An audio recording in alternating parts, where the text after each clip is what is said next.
Ladies and gentlemen, welcome to Breakfast Central on a Thursday morning. Yes, it is. Well, Lagos, like Benga would say, aquatic splendor, definitely faced it and had a taste of the aquatic challenges yesterday. But guess what? We're broadcasting live from Lagos, Keja to be precise. Thank you so much for joining us. Today is Thursday, and it's another day to talk about the latest stories concerning news and current affairs. But don't worry, I'm not alone. I've got, I would say I'm blessed this morning, yes I am, to have two beautiful ladies seated to my left and to my right. So I'm going to go first to my right. The one who is definitely a light, or how do they put it? A light in the shining armor, or how do they say it? Please put your hands together for Olive Emodi in the house. How are you, Olive? I'm very well, Joe. How does it feel sitting over there? I would let the viewers know in a bit. I always told you this was the Olive Emodi-led Breakfast Central, but you argued with me. So now I'm taking my rightful place on the seat. I'm happy. I still have the mace with me. You know, so you can take it all you want. Good morning to our incredible guests. Thank you for joining us this morning and starting your Thursday morning with us. Another morning to remind you that our Nigerian citizens still remain in captivity in Oyo State as well as in Borno State. We will do well to continue to be the conscience of the government, reminding them that work needs to be done. Nigerian citizens need to be reunited with their families, and we cannot be distracted by politics and politicking. My name is Olive Emodi, and you're welcome to Breakfast Central. I'm delighted for the first time in forever to not be the only woman on the show this morning. I'm joined by a queen in every sense of the word. Hello, queen. Good morning, Olive. Good morning. It's good to be here with you. I was with Joe and Benga 2 days ago. Yeah. I was sandwiched. Now we are sandwiching Joe. Yeah. It wasn't bad. Right? Yes, and I hope today is going to be more fun because Olive is here. Yeah. I did miss her. Oh, I missed you too, and I'm happy to be here. And I'm great. I'm glad to see you. You're definitely adding a lot of color to our set today. Thank you. Joe, don't be jealous. It's okay. And I'm so happy that Benga of an element. That's what happens. He tells me every time that I'm not on air. He jumps at the slightest opportunity to throw me. So I'm very happy that, in fact, let's exchange Benga and the Queen. Okay. Please. Let's exchange Benga. Please. Yes, with Queen. No, with Queen. It's good to be here, though. Let's just mention again that we're streaming live on YouTube. New Central TV Live is the handle. If you have to leave your house, not to worry, we have you covered. You can take us with you into the car and to your workstation. You can also drop comments, because all through the show, as usual, we always go through the comment section on YouTube and read out your comments. Let's start with what some will consider good news, depending on what angle you're viewing it from. Some are excited by it, some aren't. A London court has acquitted Nigeria's former Minister of Petroleum, Mrs. Diezani, Alison-Madueke, of all corruption charges, ending a long legal battle. After more than a decade of investigations and trials, a jury at Sodok Crown Court found her not guilty of 6 counts related to bribery and conspiracy, bringing an end to an 11-year-long running legal battle that drew a lot of international attention to her trial. But here's a bigger question. What does this ruling really mean for Nigeria's battle against corruption and for ordinary Nigerians who have long felt the weight of corruption in daily life? Does this verdict restore trust in justice or deepen skepticism about accountability for those who occupy public offices? Well, one thing we can tell you is that Diezani Alison-Madueke is definitely relieved. Not just her family, her loved ones, her well-wishers. Let's take a look at her reaction. I'm just thankful to God. It's been a very, very arduous and long, almost 11 years.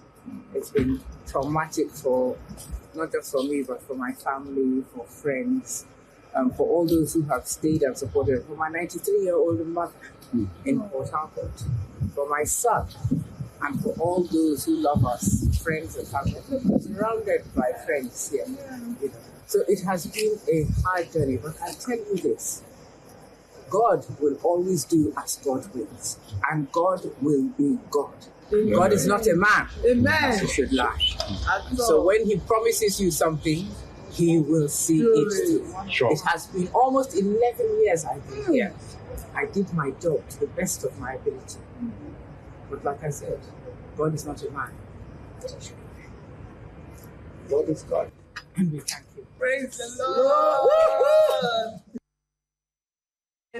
She's excited, her family is excited by it. She does, that sorts out the one in the UK, but what about what's happening in Nigeria regarding her matters that are yet to be sorted? The FCC did try at some point to move for her extradition from the UK back to Nigeria, was unsuccessful with that. So there's a whole bigger picture. The question is, what did the UK courts know? Maybe that the FCC doesn't know. I've seen different reactions to this. There are those who are asking, did the FCC not furnish the UK courts with sufficient evidence because they really want and believe that she be guilty. Beyond what the UK courts have said, what the jury has said, there's a question of the broader accountability picture in terms of, do the Nigerian citizens who she served believe her? And from a number of the reactions we're seeing, there are those who say, oh, yes, it would seem that she was wrongfully accused.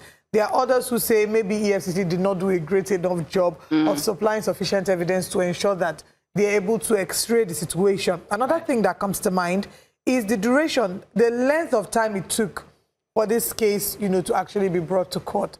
And that's something that I've seen, people reacting to in this regard. But again, do Nigerians genuinely believe that? Like you said, I think the UK was focusing on the things that happened on ground in the UK. They were not focusing on what's happening in Nigeria because they cannot come and rule in another country.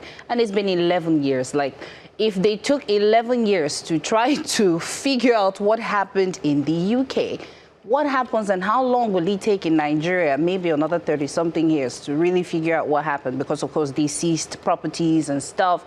It's been 11 years. What if some areas has been buttered and by the time she comes back, we just move on like it never happened? Because I'm sure that Gen Z don't even know who she is. It's been 11 years. It really has been 11 years. So the question is, what then happens? So if she really is innocent, just as, if, these charges, she's been acquitted of these charges, what then happens in Nigeria is another question. Like I said, acquittal, is it equal to public exoneration?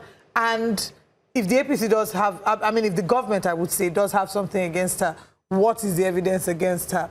So many things have been done. There was a whole documentary done about her. That matter, I believe, may be still in court between her and Chude. A whole documentary done about the case. I honestly don't know what. I'm not the judge. I'm not the court. If the court has said one thing, who am I to see another thing? Maybe we'll get a response after 2027 election. Well, don't forget, bottom line, National Crime Agency, which happens to be like the EFCC in the United Kingdom, have said, listen, there's nothing we can do. Even though they brought about charges, they looked at the fact that she may have been the middleman in terms of contractual agreements in the NNPC back then during Goodluck Ebele Jonathan's time. What we should also take note of is the fact that even the former president, Goodluck Ebele Jonathan, he also had to put a writing, a letter, letter to the court, to kind of like exonerate her, as it were, because he made clear that, listen, there's nothing wrong. People buy tickets, people buy things for those who are at the helms of affairs, those who are at the top. People buy things for them. People can simply say, oh, okay, don't worry, you know what, let me take care of your trip. So he didn't really see anything wrong there when he put that document together. There's also a clear case to mention that she may have been exonerated or may have been acquitted in the UK, but in Nigeria, she has not been acquitted. So we should take note of that. If she feels she wants to come down to Nigeria, well, I'm sure the EFCC is waiting. EFCC is because they've tried extradition since 2015. They have not been able to do so. Many were thinking that maybe the UK would now make it easier if, in quotes, they had found her wanted. But she's not the only one. Herself, an executive of the NNPCL, her brother, about 5 of them. A brother as well, yes. So 3 of them, with what I read, they said 3 of them have been acquitted and so on. And then it goes back to questions, like you've both said. Nigerians are now saying, okay, so how does this work? Again, you're wondering, is the UK, people are expecting that the UK would have done what the Nigerian government did not do. But then again, I would say it's tit for tat. If the UK have tried with all the evidences they have, and they said this is what we saw, then it's high time to maybe wait and see if she's going to come to Nigeria. But I believe strongly that she would. There's nothing that stops her from coming to Nigeria. Yes, she hasn't set her foot in Nigeria since, I believe, since 2015 when she left the country, right? Not Joe. I don't think. Are you really joking? Why would she come? There's nothing. She's not yet guilty. In Nigeria, there is still presumption of innocence. She has cases in court. She won't fly back. You don't know that. Olive. You don't know that. You want to take that to Joe, the bank? you don't know that. I can tell you that if she comes, she won't fly back because the federal government has been looking for somebody that you've been trying to get hold of for 11 years or more. You've been trying to get hold of this person. You know, remember that they were extradition which failed. They kept writing, we need to extract her down to Nigeria to come and answer. Remember the season of the, she had properties. They were seeing the undies, the expensive, you know, inner wears and so on, luxury and all of that. Okay, that's fine. But you know what they said? Okay, that's fine. But just, madam, hello, can you just come to Nigeria? Tourist site. Let's talk to you. No, why would I come to Nigeria? But again, like we say, that's the London court. Let's wait for the Nigerian aspect. Absolutely. The country. I mean, just to mention that in January 2025, the Nigerian government and United States signed an asset return agreement for $52.88 million recovered from assets linked to the former minister, Diezani, Alison-Madueke. These are funds that U.S. prosecutors said were used to acquire luxury real estate in California and New York, as well as the Galactica Star, which is a 65-meter super yacht. So this has been recovered. Again, there is also what this means. What is the implication of this acquittal is an issue. I'm seeing the comments on YouTube. We're streaming live on YouTube, News Central TV Live. Head there, drop your comments, and we will take these comments shortly. But let's first get to X, see what Nigerians are saying on X, and then I'll come back to take comments on YouTube. Reactions on X. Well, this Nance says, seeing as our politicians think it is a key part of their job description to steal public funds, I can understand why she thinks she did her job to the best of her ability. And May says, the way these people are always talking about God and acknowledging him. Here's emoji. Shehu Ahmed Jibo says, Hunty, when are you coming back to Nigeria? An engineer says, Mrs. Diezani was someone I looked up to while growing up when she was a minister, a woman in the highest hierarchy of the oil and gas industry. It was mind-blowing, but right now, as I am much older, I don't look forward to the responsibility that comes with the position. Interesting. An essay says, if she was exonerated in a Nigerian court, surely we'll be seeing a lot of corruption claims against the judicial system of Nigeria right now. Well, these are the comments there. We'll come back to take comments on YouTube. But again, just to add to that, I was looking at a timeline. So she served as Petroleum Minister from 2010 to 2015 under Jonathan. 2014 to 2015 served as OPEC President. In October 2015, she was arrested in London and placed on bail. 2017, US DOJ alleges she steered oil contracts in exchange for bribes, and asset forfeiture begins. And then we move on to 2022. Nigerian court upholds seizure of properties linked to Aluko. 2023, formally charged by NCA, EFCC 6 extradition. January 2025, Nigeria-US signed the asset return agreement, and then trial begins at Southern Crown Court in January 2026. And then in June of 2026, she was acquitted of all 6 counts after 46 plus hours of jury deliberation. There are those who argue that what may have happened between the time frame between the time she served, the arrest, the charging to court. There are those who wonder, you know, if they had enough documents being collated to ensure that she was acquitted. But again, like we say, the court has made its judgment. We will come back to talk about what that means, again, in Nigeria in terms of public court acquittal in the UK does not necessarily mean exoneration in Nigeria. The cases in Nigeria will continue, and if her hands are clean, the Nigerian courts will exonerate her as well. Well, it's enough to wonder, because if EFCC is recovering about $153 million in cash, how much was the salary when you were saving Ma? It's enough to wonder. With over properties in Ikoyi, Lekki, Duplessis, it's enough to wonder, like, okay, if this is how salaries are, let all of us just move to oil and gas and be receiving these salaries. So it's quite confusing. Well, we hope everything is well. It is. I mean, just to mention that even serving as Petroleum Minister, we've always known that that's a very sensitive portfolio. Exactly. Till today, with the NNPC as well, has been under fire for their shadings not being as transparent as it should be, or their dealings, rather, not being as transparent. And even the argument about why presidents should, the role of the president should be completely separated from the Minister of Petroleum, because it's one of the most sensitive ministries. That is our cash cow. That is, you know, something that we benchmark our budget every year on oil. So the Minister of Petroleum is a very, very sensitive role, and there's a lot that needs to be done. But let me quickly head to YouTube and take comments. Special good morning to our YouTube audience. Good morning, okay, Chukwuemeka, Mr. Johnson, and everyone who's dropping comments. We can see here, Mr. Johnson says, when I saw the news yesterday, I asked myself, is there a different interpretation for stealing? Now, not in Nigeria alone, but all over the world. This woman cleared from stealing. He's shocked. He said, if a court in UK can free her from all this, then it is over. Then our present politicians can arguably count themselves among the saints, even though it is obvious many of them are... Where's the continuation of that? Okay, he stopped there. That comment wasn't completed.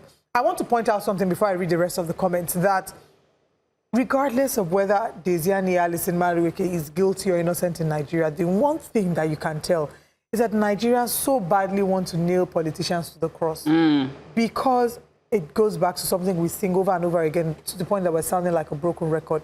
The breach of trust. Politicians have not acted in a manner that makes Nigerians feel like they can trust them, they can trust their ability to see that they are handling our activities with transparency. So it's almost like when they find a scapegoat, they want to nail you to the cross. It's why the likes of Hadi Sirika and Yahaya Bello till today, every time their name comes up, it leaves a sour taste in the mouth of Nigerians, and they're asking, why has the EFCC not investigated them? Why has the EFCC not arrested them? Because there is a lack of trust. They're just looking for somebody to hold on to. Exactly. And it's because of previous character evidence that politicians have shown. Still looking at comments on YouTube, Mr.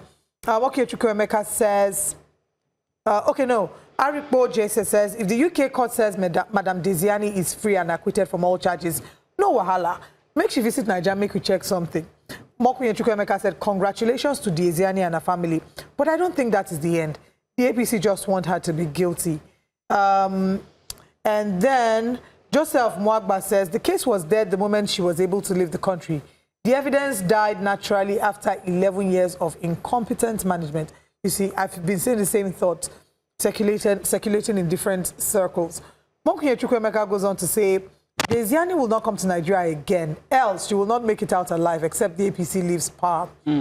Michael Zu says, if the courts in UK freed Diezani Madueke, so be it. After all, the people who were declared innocent in Nigeria were jailed in UK. Check out James Ibori, Depreye, Alame Seya, and recently Ike Ekweremadu. Femi Olagunju says she will still come and face another trial in Nigeria. Nigerian says if she sets her foot in Nigeria, the EFCC will rough handle her. Nigeria's law agency doesn't know how to pet suspects. Wow, really? Well, Prince Ajibade says if she supports Tinubu today, EFCC will drop all charges the next hour. I can bet you on that. Where's former Delta State Governor Yahaya Bello, Orji Kalu, and the list goes on. Michael Zu says EFCC should face Yahaya Bello, Ifeanyi Okowa, Hadi Sirika, Abubakar Malemi, El Rufai, Sabiu Tunde, etc., and prosecute them successfully. He also says EFCC is not fighting corruption. They're fighting whoever is not for the current administration. Joe. Big issue, big cases. But this also brings a big question. I mean, we need to move to the next story. It's very important that we take that story. The question is, we've always clamored for, I mean, I saw a statement that someone said they've always clamored for putting women at the helms of affairs. But so far, so good. It's not looking good, just like it's not looking good for the men too. So who do you now trust? Because it's not a case of, oh, so now it's proven that it's not about gender. It's about the system. How do we handle the system going forward? And I think that's a conversation we should really have. It's not a case of, oh, you know what, this woman should be the one who should be in power. She can do this, she can do that. Or this man should be the one who should be in power. It also means that maybe our judiciary should also look into it, especially like the conversation we had yesterday, hobnobbing with politics, trying to be friends with the executive. I think if it means bringing the hammer down, especially in instances or cases that we see today after working with the anti-graft agency, then they should do that without wasting any time. Because what we're going to see now is I'm seeing people getting emboldened now and saying, after all, I can do what I have to do. If I escape Nigeria, I'll find a way to escape the UK. Well, we don't know. Bottom line. But just to mention, her lawyers had cleared her and said, with regards to some of the accusations, for example, the London apartment story, she said that the arrangement was more economical than, staying in hotels. And then she said that would have cost as much as £2,000 per night. Let's not lie, London hotels are very expensive. Very expensive. Then, hold on now. The budget. Then for ministerial authority, she has said that that she had limited authority over oil contractor approvals and that major decisions in the sector involved multiple agencies and were largely handled through established processes. Then foreign banks, of course, Nigerian ministers are supposedly not allowed to have foreign bank accounts. Therefore, the payments were reimbursed. And then there was the written statement of former President Goodluck Ebele Jonathan that was read in the open court, which said that it's not unusual for parties to make payments on behalf of the ministers overseas. But you know who I just remembered? I just remembered the former Minister of Humanitarian Affairs. There are many. In Nigeria. What's that, her name? You have Sadia Umar Farouk. What happened to... Let's not, I'm not going as far back as Farouk. I want to talk about... Sorry, it's Betta Edu I was talking about. Margaret Emefiele. Because they just removed Betta Edu quietly, forgetting that there was a case against her. What happened? EFCC, when you ask them, they tell you it takes time. The wheel of... let's move on. Let's talk about the heavy floods in Lagos. Heavy floods have actually struck major parts of Lagos yesterday. If you were in Lagos or you decided to go out like Queen, I'm sure you would have returned back and reversed. Real quick. This footage is by a young man on social media, and we are indeed grateful to him for having used his drone to fly across Lagos to ensure that Lagosians and the commissioner and the governor get to see what Lagos is looking like. But must mention his name. His name is Enikwemehin Adewale on social media. His social media handle is Wale Visuals. And this was very, first of all, the cinematography is beautiful. But, it's like bittersweet taste. Beautifully done content, but reveals a dire state of Lagos. Right. Let's watch this video. This is Bridge Gate Estate. Now, watch those. This is inside the gated estate and it's filled with water. Now, Lagos State government, residents of this. Just look at the level of water in some of this residential area. I don't understand what Lagos government. Just look at this. Look at. Let me show you guys. Look at the level of water. Look at it. Bro, see Mustang the baffle. See Mustang the baffle. Jesus. See Mustang the baffle. See Mustang the baffle. Jesus Christ. Hey! Mercedes, keep your Mercedes for us, so no even carry and come close. No even carry and come out, so we should be Mercedes boys. No even trying. Mercedes boys. No even trying. See, you see them? I don't feel on ammo. You see them? Now what do they?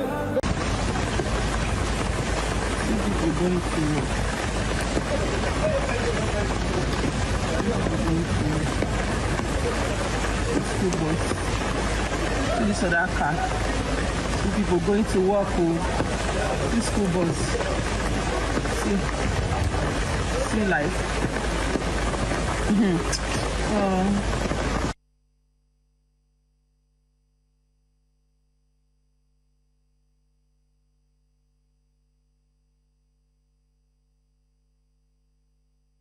All right, this is a video by Wale Visuals on Instagram. A cinematic depiction of the sad reality of the state of Lagos in terms of flooding. Lagos State government did warn that parts of the state will experience heavy rainfalls and rising water levels, riverbank overflows and flash floods between June 14th and June 21st, 2026.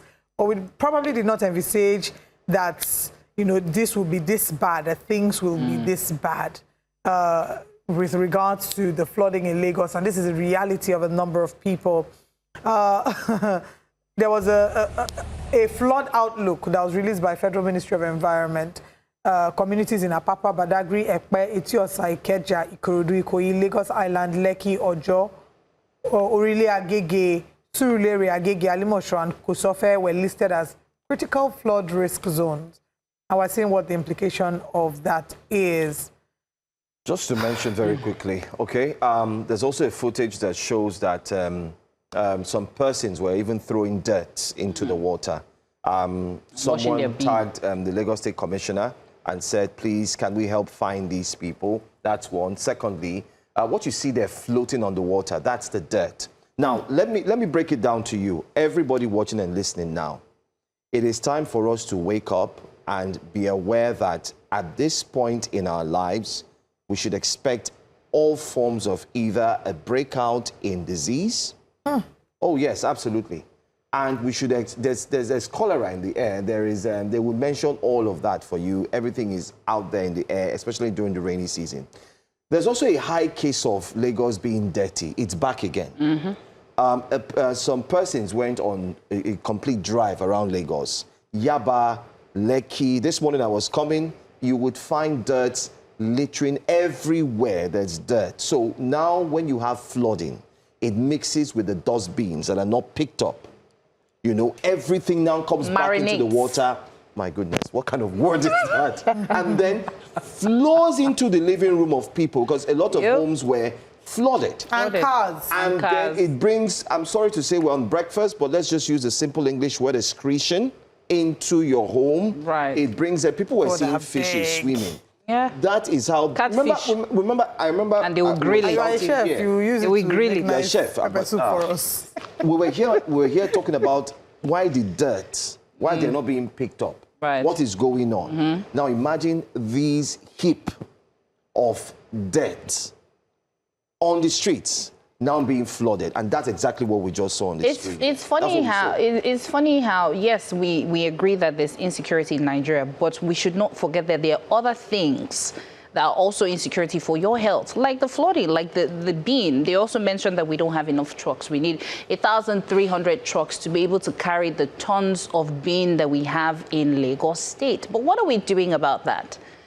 Because now you don't know the things that will come into your house through flood is coming from another area. You don't know what it is, where it's from, who it's from, and then you raise your bag or you raise your chair, and then when it's dry, you open window and you pray for sun that will not come because it will rain the next day. And then you see people carrying their children on their shoulder. They still have to go to school in the raining season. Schools are not closed. Okay, but there are many things to look at when it comes to the flood in Lagos. Earlier in the year, we had the Commissioner of Environment here, Mr. Tokumbo Wahab, on the show, and we talked about the flooding. The floods are not a surprise. There is a knowledge of flooding. He did tell us that there was still going to be some level of flooding, but he gave us some level of assurance that they were very prepared for this and that there were a number of things that had been set in place to ensure that we're not overrun by the floods. There are those who would argue that a huge proportion of Lagos is already underwater, is below sea level at this point. We're not looking at even the economic cost of what this flooding is. Joe talked about the floods coming into your house. There's your car. This morning, I entered into my car, and my car had a funny smell. And I was just like, I told my driver, I said, please, as soon as I get on air, if it doesn't rain today, please open everywhere. We need to air the car out, obviously, because water is getting into the car. We're swimming through the cars, through the floods. Our mechanic is cutting away huge chunks of money. During rainy season, your mechanic is a baller. You know, his tithe will increase in church. They're the ones, oil and gas boys. Exactly, because this is what our reality is. People are losing their homes. I know people who bought houses thinking they were making investments. The moment the rain starts, they start looking for where to go to. So the value of that house is dropping. And for a mega city like Lagos, you don't expect this level of flooding. Let me jump in there quickly. Lagos got federal allocation 2.257 trillion naira in April. If you go back in March, they also got over 2 trillion naira. That's just federal allocation. You don't talk about the internal generated revenue, which also gets into trillions. And like Benga highlighted here, I think it was on Monday, and he said recently there was, we had the event of Invest and so on. Let's also be factual. New York recently, just last month, was flooded as well. The flood was so bad that it washed away, it took people along with it. So the water didn't just come in New York. It took people, went down to the tunnel, showed people shege, okay? And people were screaming that what is happening? We understand that there's global warming. That's fine. But the question is, what are the things that are being put in place so that when these things happen, I'm not even really concerned about the flood coming. I'm concerned about the mitigations, the things that have been put in place to ensure that, okay, even if this flood comes, this is what we've done. Number one, the dust bins, the dirt, because people are going to be sick, whether you like it or not. And this is not the time to just pass by and stop by and eat akara anyhow on the road, because you don't know what they used to wash the Yeah, the one that eats akara, Joe. I'm just saying. I know you like akara. It's very bad, honestly. But the question is, we're not surprised. This flood is not a supernatural phenomenon happening in Lagos. If it was snow, we would say, wow, it came as a surprise. We always knew that there were going to be rains. And we have to be ready for there have been predictions. The question is, what was the level of preparedness? Whilst I agree with Joe that we as citizens have a role to play in terms of ensuring that we regulate and discipline ourselves to not be throwing trash. But there is also an accountability problem that the government has to handle, ensuring that they put structures in place to deal with this. Let's take comments on YouTube. Mr. Johnson says, this flooding of a thing in Lagos that is built by our president since 2003/2004. How come they haven't gotten solution to it? Did you see the bike guy doing his business, Jeje, on the road? On the guy that broke my heart. Moko Yenchukwemeka says, we have been talking about flood in Lagos for years. The supposed metropolitan city, the city Tinubu built. Okay, I built Lagos. President built Lagos when he was Lagos governor. He now said, the flood has always been bad in Lagos. Joseph Mwagba says, Tokumbo Wahabu soon ask for your airtime. Hey. Yes, he should come on air. Let's ask him questions so you also can ask him questions. Let's quickly take comments on X, and then we'll share with you what the top stories this morning are. Reactions on X regarding this. Inverse Pro say waiting on the Lagos state government is as unfruitful as waiting for a mechanic to deliver an unexpected pregnant woman's baby. Wow. It's a private estate, quite all right, but there should be a collective effort from the estate developer and residents to retrace any blockages and avert these situations through strategic town planning in alignment with the actual ecosystem of that entire region. Is it that easy? I am John Jeffrey, and people say pay millions of naira. Yeah, so that's what you pay. That's what you pay. the landlord 15 has million doubled naira. rent. It's more now. These are the conversations. Lekki moved from 8 to 25. Jesus. A.Adeniji say Lagos state government's stance is that this is now a private residential area. It's not local government.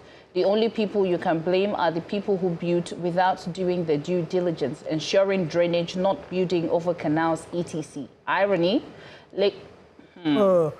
We hadn't finished with that tweet, but I believe what they may have wanted to say is that Lagos state government gave the aha. Lagos state government people are the ones who built and sold Lekki. I tell you how, people didn't just go to the land and take it. Well, somebody must have approved and given it to them. Somebody did not do their due diligence to ensure that while building was going on, there were inspections being done. Exactly. To ensure that, who did we give this approval for? Exactly. Inspections are done. You know what? Let's move on from here and share with you what the top stories today are on Breakfast Central. This morning on Breakfast Central, the stories we'll be looking at. Nigeria is bleeding. Reps Minority Caucus demand overhaul of security architecture as they're lamenting the state of insecurity. Party loyalty test NDC unveils anti-defection oath. To dare to do us part. That's this way now. We're together. I love you, I love you. NLC sets to engage federal government over new minimum wage review. Military secondary school graduates. NDA rejects bill proposing preferential admission. I wish Benga was here. I wish so too. That's his area. We'll be reviewing the front pages with our guests, and at that point we'll open the phone lines. Join us and stay tuned for all these and more.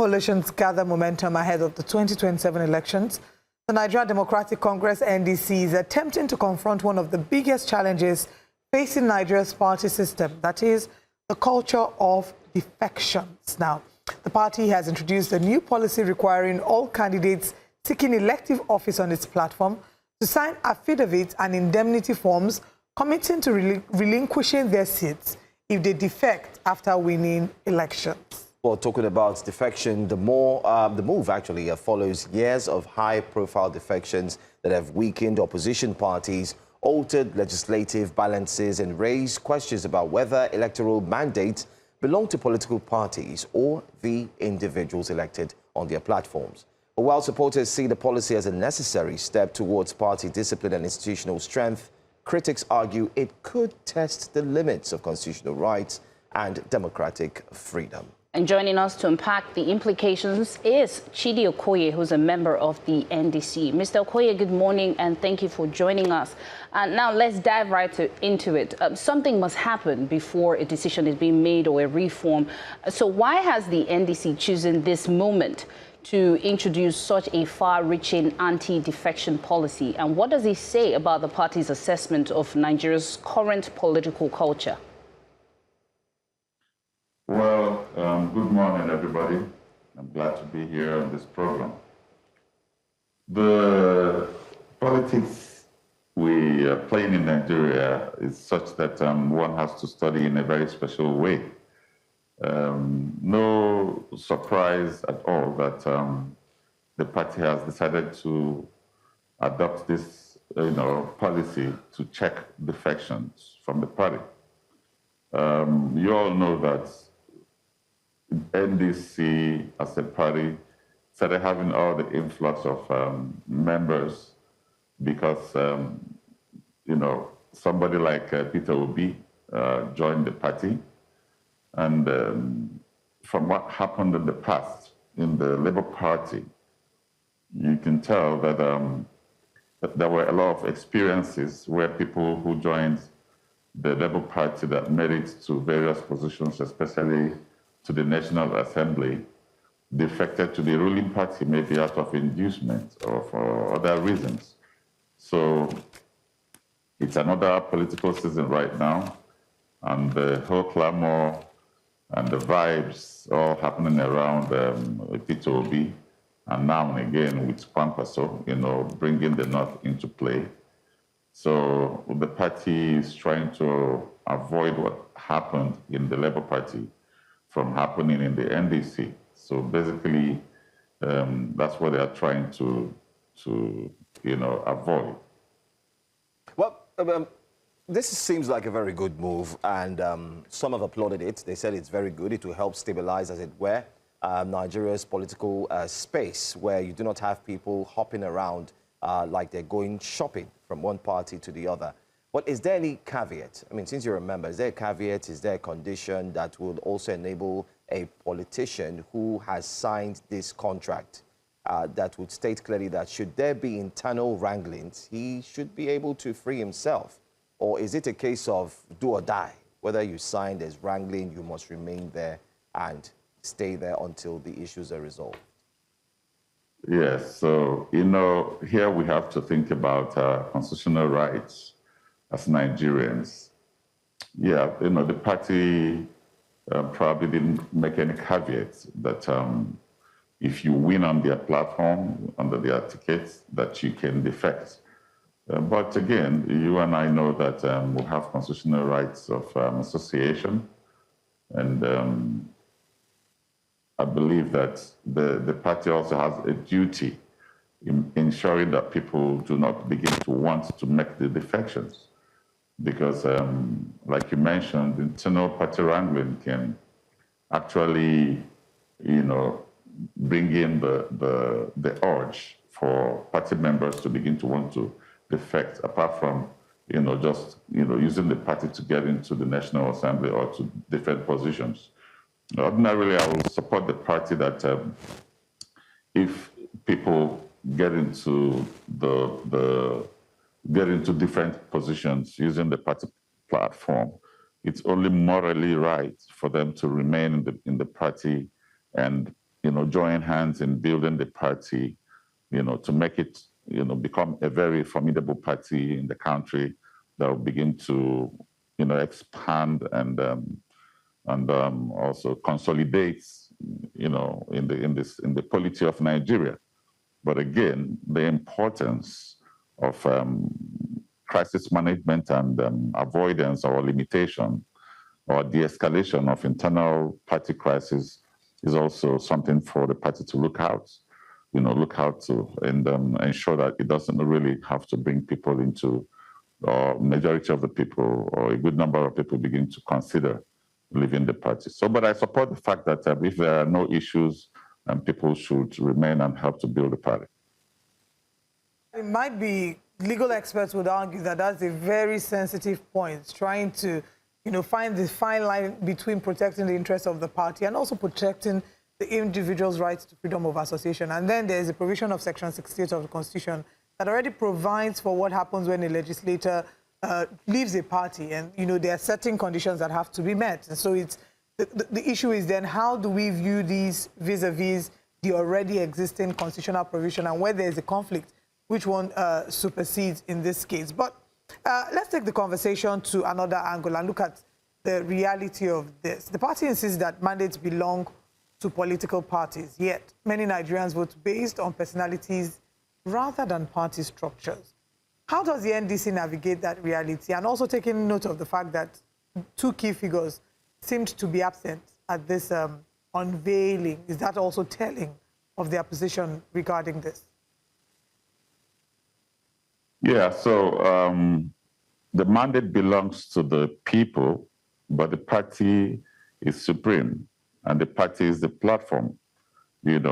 Considering the two personalities you mentioned, very influential political figures in the persons of Mr. Peter Obi and Senator Rabiu Kwankwaso, there's no doubt that the party has already presented itself as a platform that will, give any party or the ruling party a run for their money.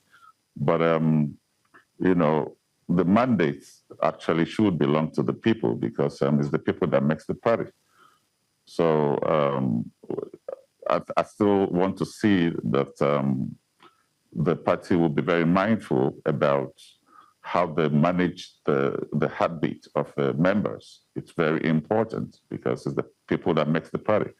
If people are not, if these two gentlemen that I mentioned are not, that have enjoy party followership, fans and supporters, there wouldn't be topic for discussion, and joining NDC wouldn't make any change, joining the party. So they have come in with people and the habit of the people, their emotional well-being, and other commitments, in terms of loyalty and commitment to the cause of the party and of that of the aspirants. It's very important that they put into consideration. Being unmindful of it could really harm the party. So I think people have the right to association, but the party also has a right to protect its own platforms. Its own platforms. But Mr. Okoye, this party we're speaking about is barely how many months old? You are asking people to swear loyalty to a party that didn't exist as at last year. What is the party bringing to the table, especially in a country where we've seen Nigerians have seen political parties, the seemingly strong ones, have internal divisions and falling apart? We see them happening almost every other day with almost every political party. So with a party that is as young as yours, hasn't yet gone to the polls, what institutional confidence is the party bringing to the table to guarantee and encourage these persons to swear this oath? You see, it's always good to have a new wine in a new bottle, The party doesn't have any backlogs. It's not been in existence, so there's no history of practices that could, dissuade loyalty of members.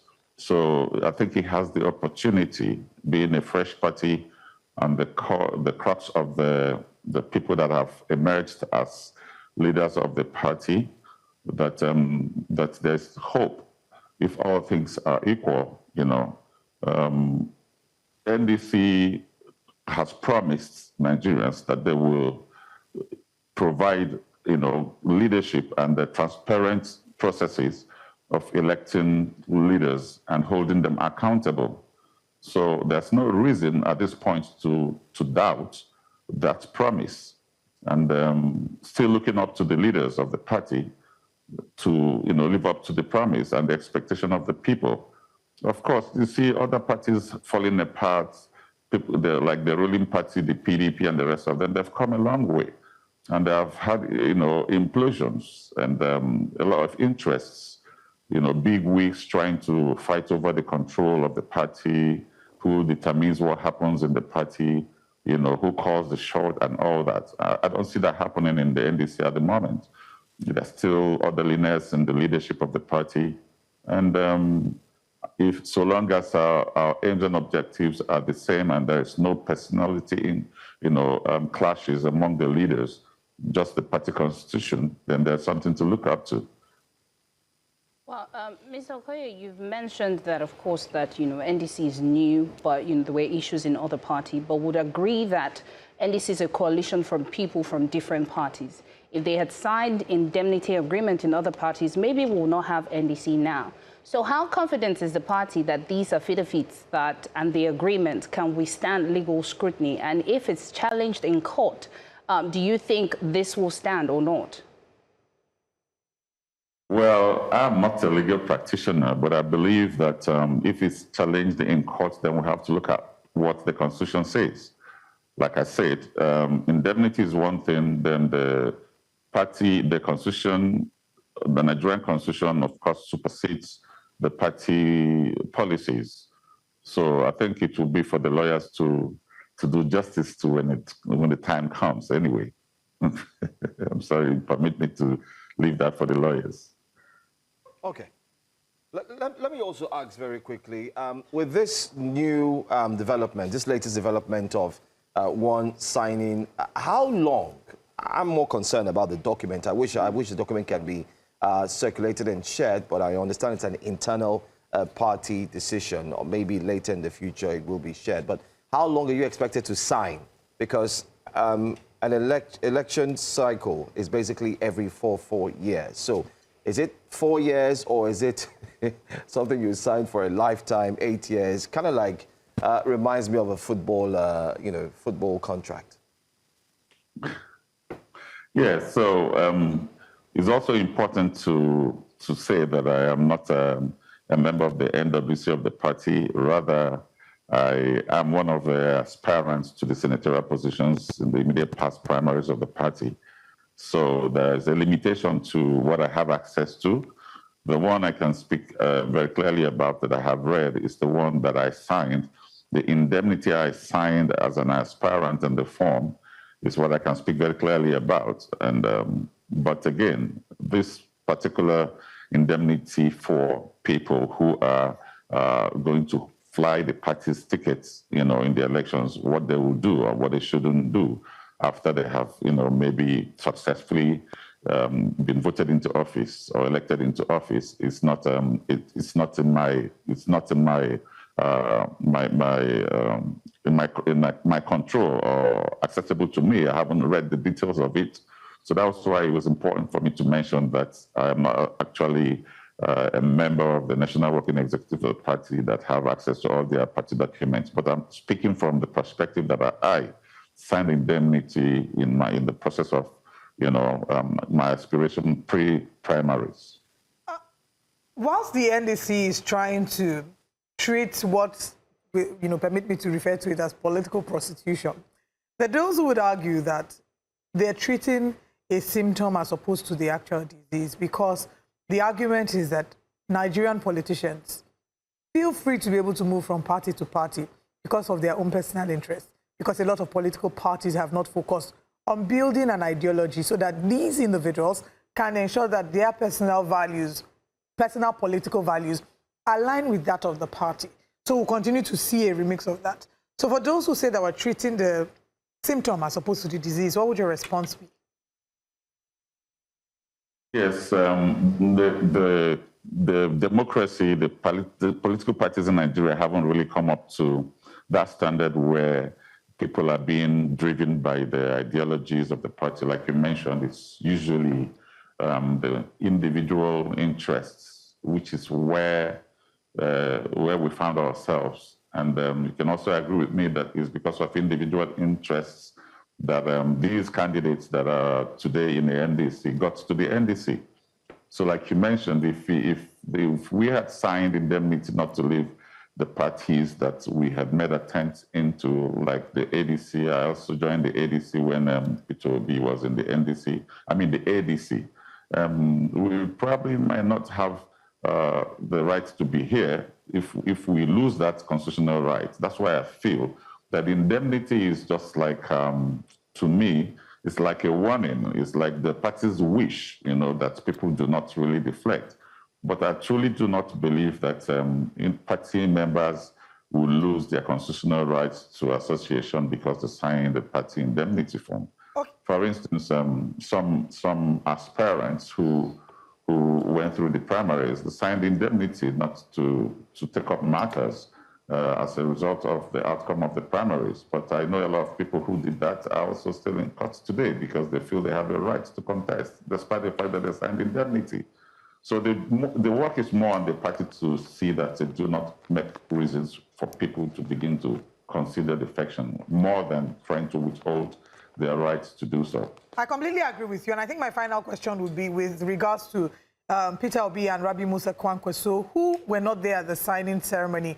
What is their position regarding this indemnity? And should they refuse to sign this indemnity, what will the NDC do? Is it going to withdraw their access to being the party's flag bearers? Well, I don't think that would take away that right because they're already the party flag bearers. And if they don't sign, what would the party do? I don't think the party would want to sack them. And I'm sure there is an internal arrangement for them to have understanding. The leader of the party, Seraki Dixon, is a lawyer, and I think he knows the limits of what people's rights should be. So, and I don't think the party came together to create crisis within itself. Rather, it came to give hope to Nigerians that somebody in the form and mode of Peter Obi, given his antecedents, will definitely be a hope where Nigerians would like to, support, apart from being party members. The Nigerian people would likely want to, vote for Peter Obi just to make sure that we have a change that we've been clamoring for, because the state of the nation now is not something anybody wants to sustain. So the only hope for the common people in the country is to have a Peter Obi president. So I'm not sure the party will want to lose producing the next president of the country just because they didn't sign indemnity. And again, the Peter Obi that I know is a man of integrity. If given the opportunity to, to sign, to, discuss this with the party, I'm sure he'll be able to put his signature to it, because he's not actually looking, he's not the man that is gifted to moving around that much, but I think it's because of political witch hunting. When he notices that there are strategies to distract him or disrupt his ambition, that's when you see him, trying to move. But if he already got the ticket and on the platform, then I'm hopeful that the party is a good vehicle to run with. All right. I don't see him being unable to sign. I'm sure he and Rabi Kwankwaso will be very happy to sign the indemnity, because they're not hoping to go to any other party than the party that have given them the platform already. Okay.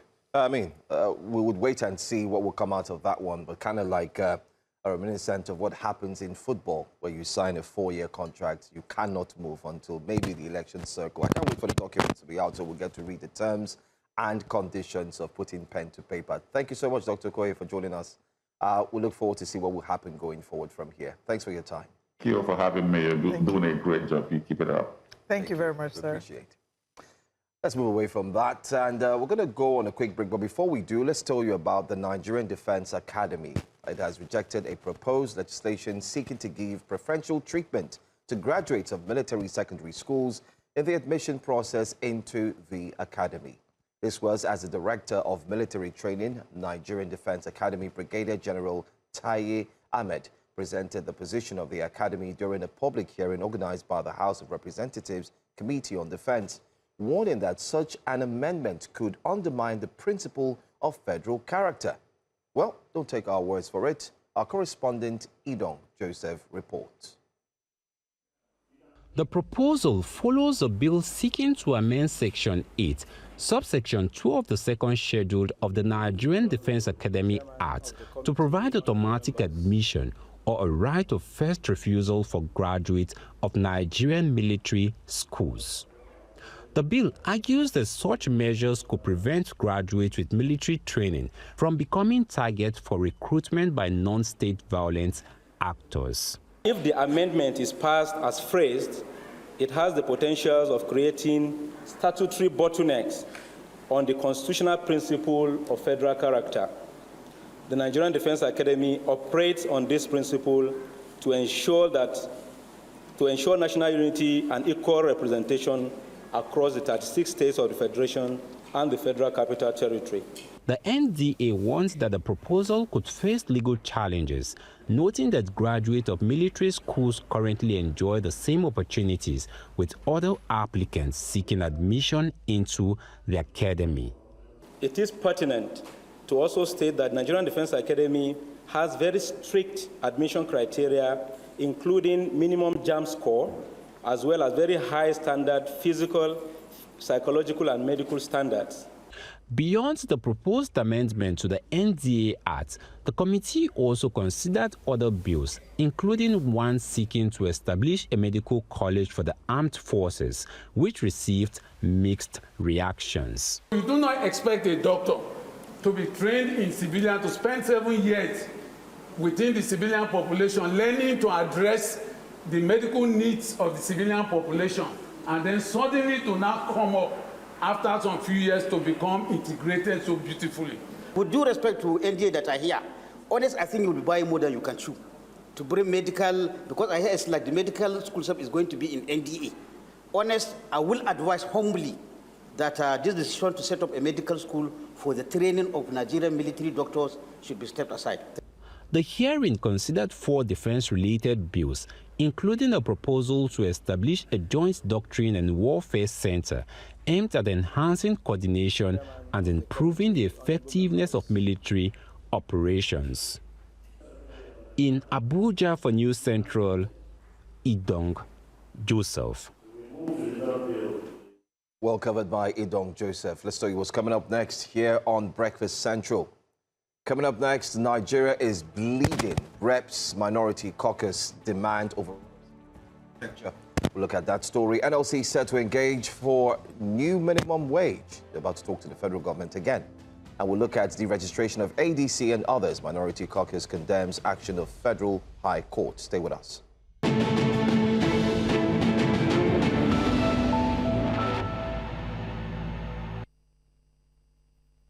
Welcome back.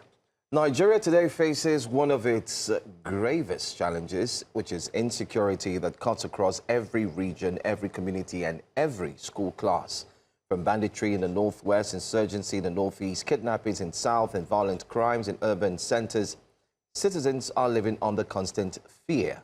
The Minority Caucus of the House of Representatives yesterday faulted the presidency, accusing it of neglecting its constitutional duty to protect lives and property, while focusing instead on political maneuvers ahead of the 2027 elections.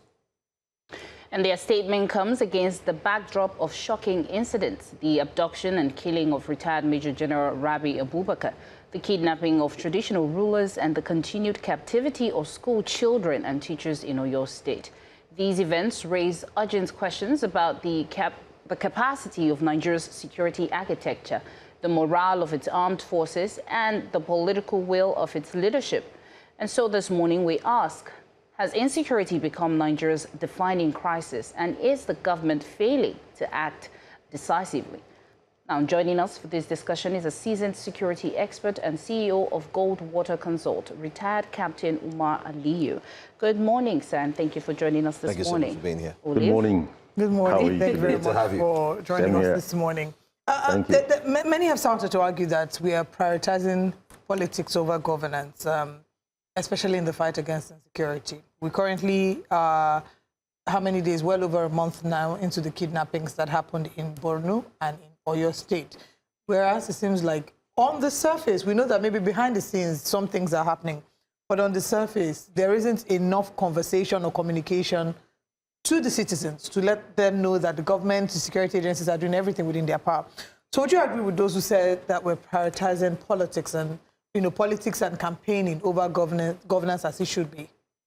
If seeing is believing, yes.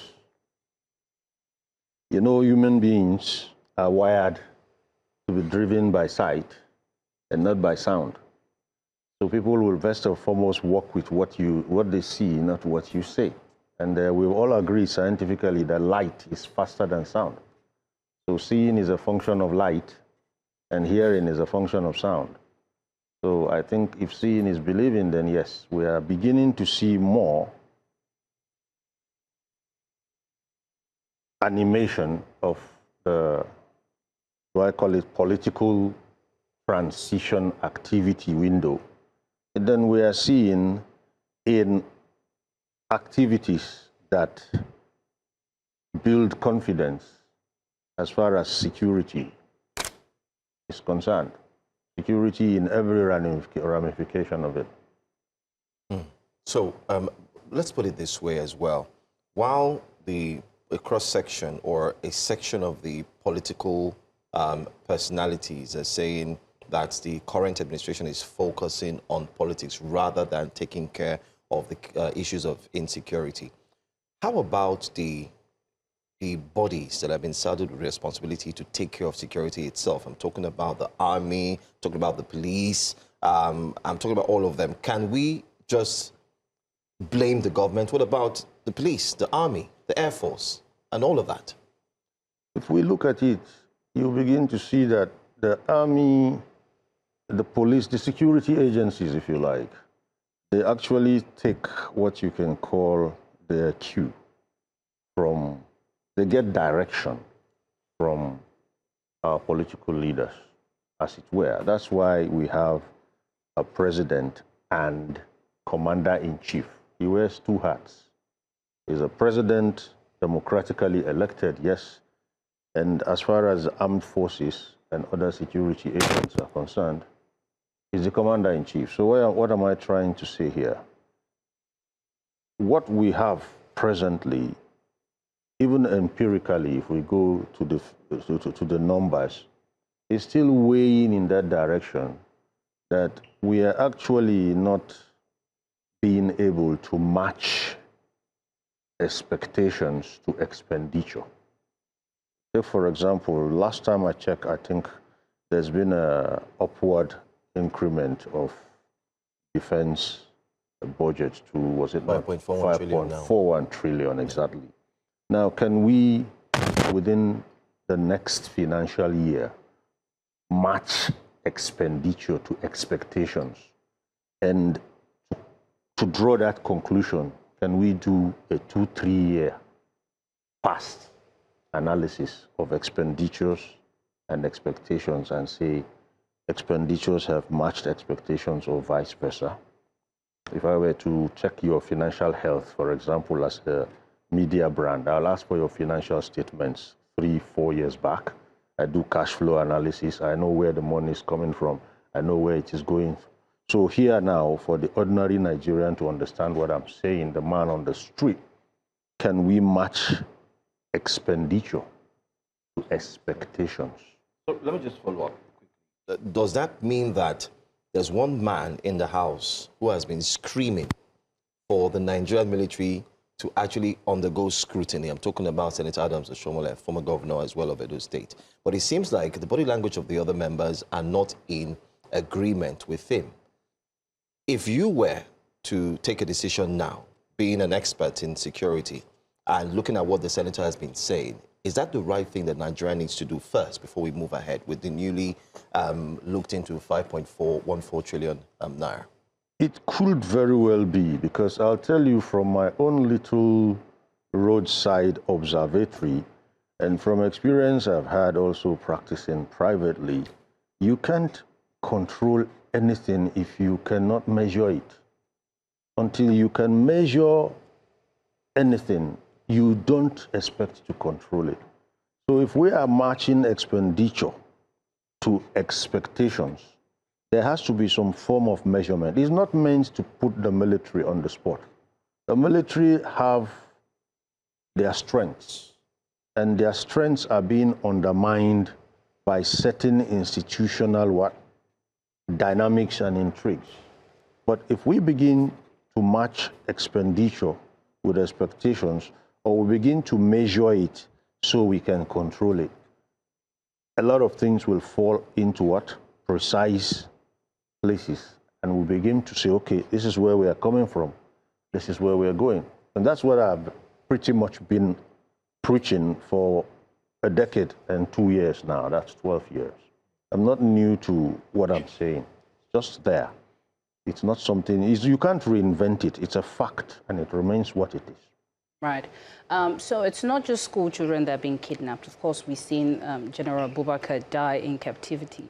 A lot of Nigerians will say the government or the people in the force are more protected than the normal Nigerians. So if we're now having our generals die in captivities, what hope is left for Nigerians? Is it that the government is not seeing, or they're not seeing that is already in their corridor if kidnappers are already taking the people that are supposed to protect us? So what's left? What hope is left for the normal Nigerians who can just lock their door and go in and just stay in there?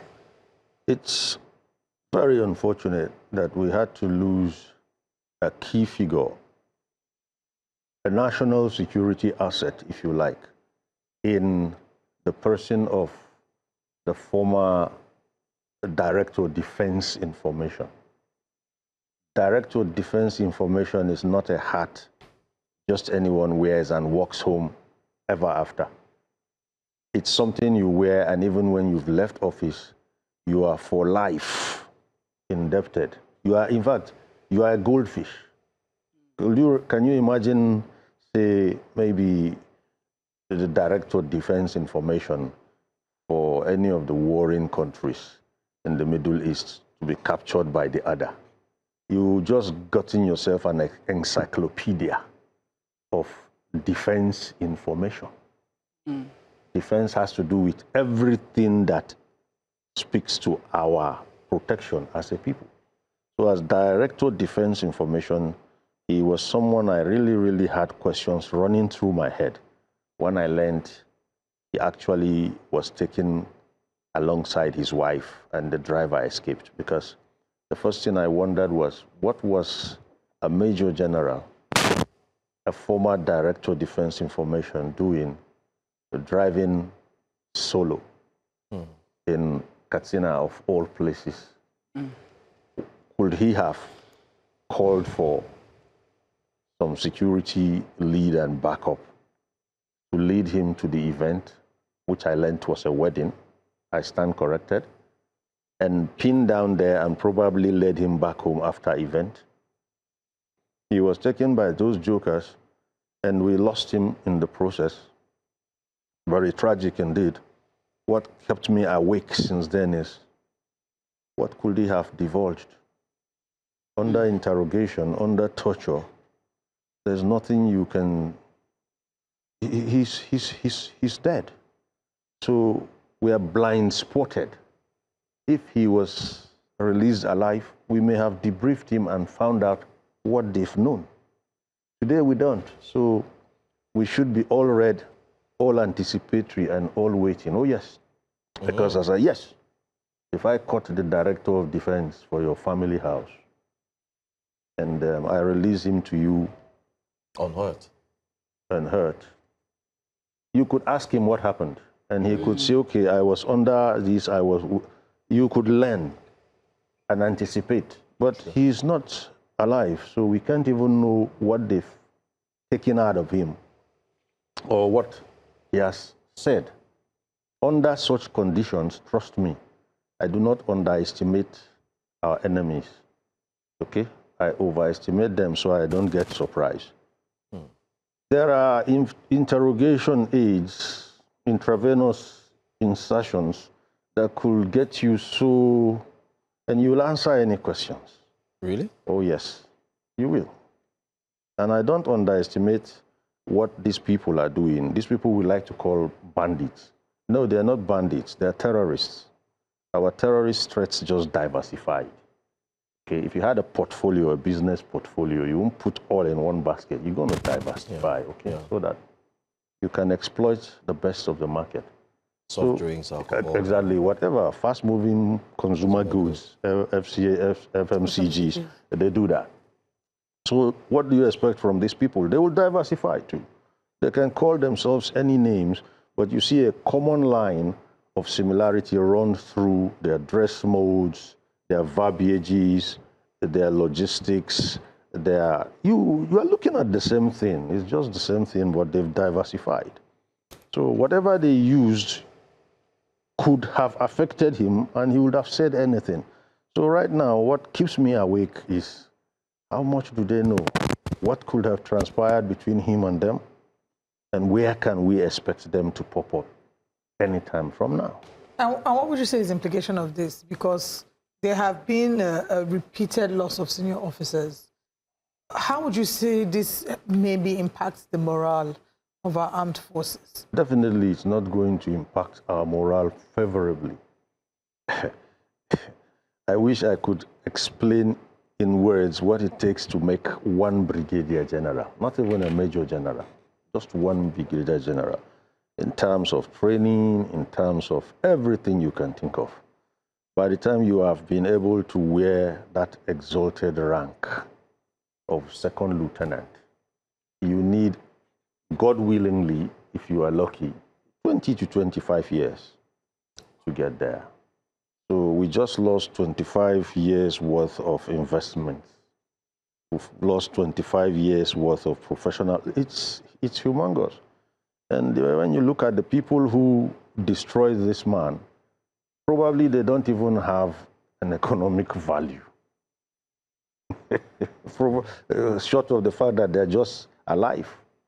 You know, so it's very harrowing. It's very demoralizing. Yes, it is, and much has to be done to curtail these things, and they are not intractable. The solutions are not intractable. These are people we can deal with the very, very nuances they display. We can deal with them, but as you can see, there seems to be a lot of intrigues involved when it comes to fighting these people. They seem to be getting bolder. I made that suggestion 8 years ago when they were behaving in certain ways, and we're like, these threats are becoming bolder by the day. And you discover that at a point it seemed as if the more we complained, the more we pointed things out, the bolder they became. So it's time to actually do a lot and ensure that we reverse these threats, or else they will become the present government's albatross. Yes. Well, I would love to ask about your incidents. Of course, this is day 33, if I'm right, or still counting, and we still have about 43 persons in the bush. Teachers, whom they've made one of them their spokesperson. They've gone as far as becoming intelligent, like a security expert also mentioned, by blurring the background using a backcloth. So maybe there won't be any geotags, if I'm to say. But there is one question every Nigerian would love to ask. You've been there, you've done that, you've consulted. Is it a hard nut to crack? In the sense that these terrorists, let's call them the name that they deserve, come online, go on TikTok. Yes.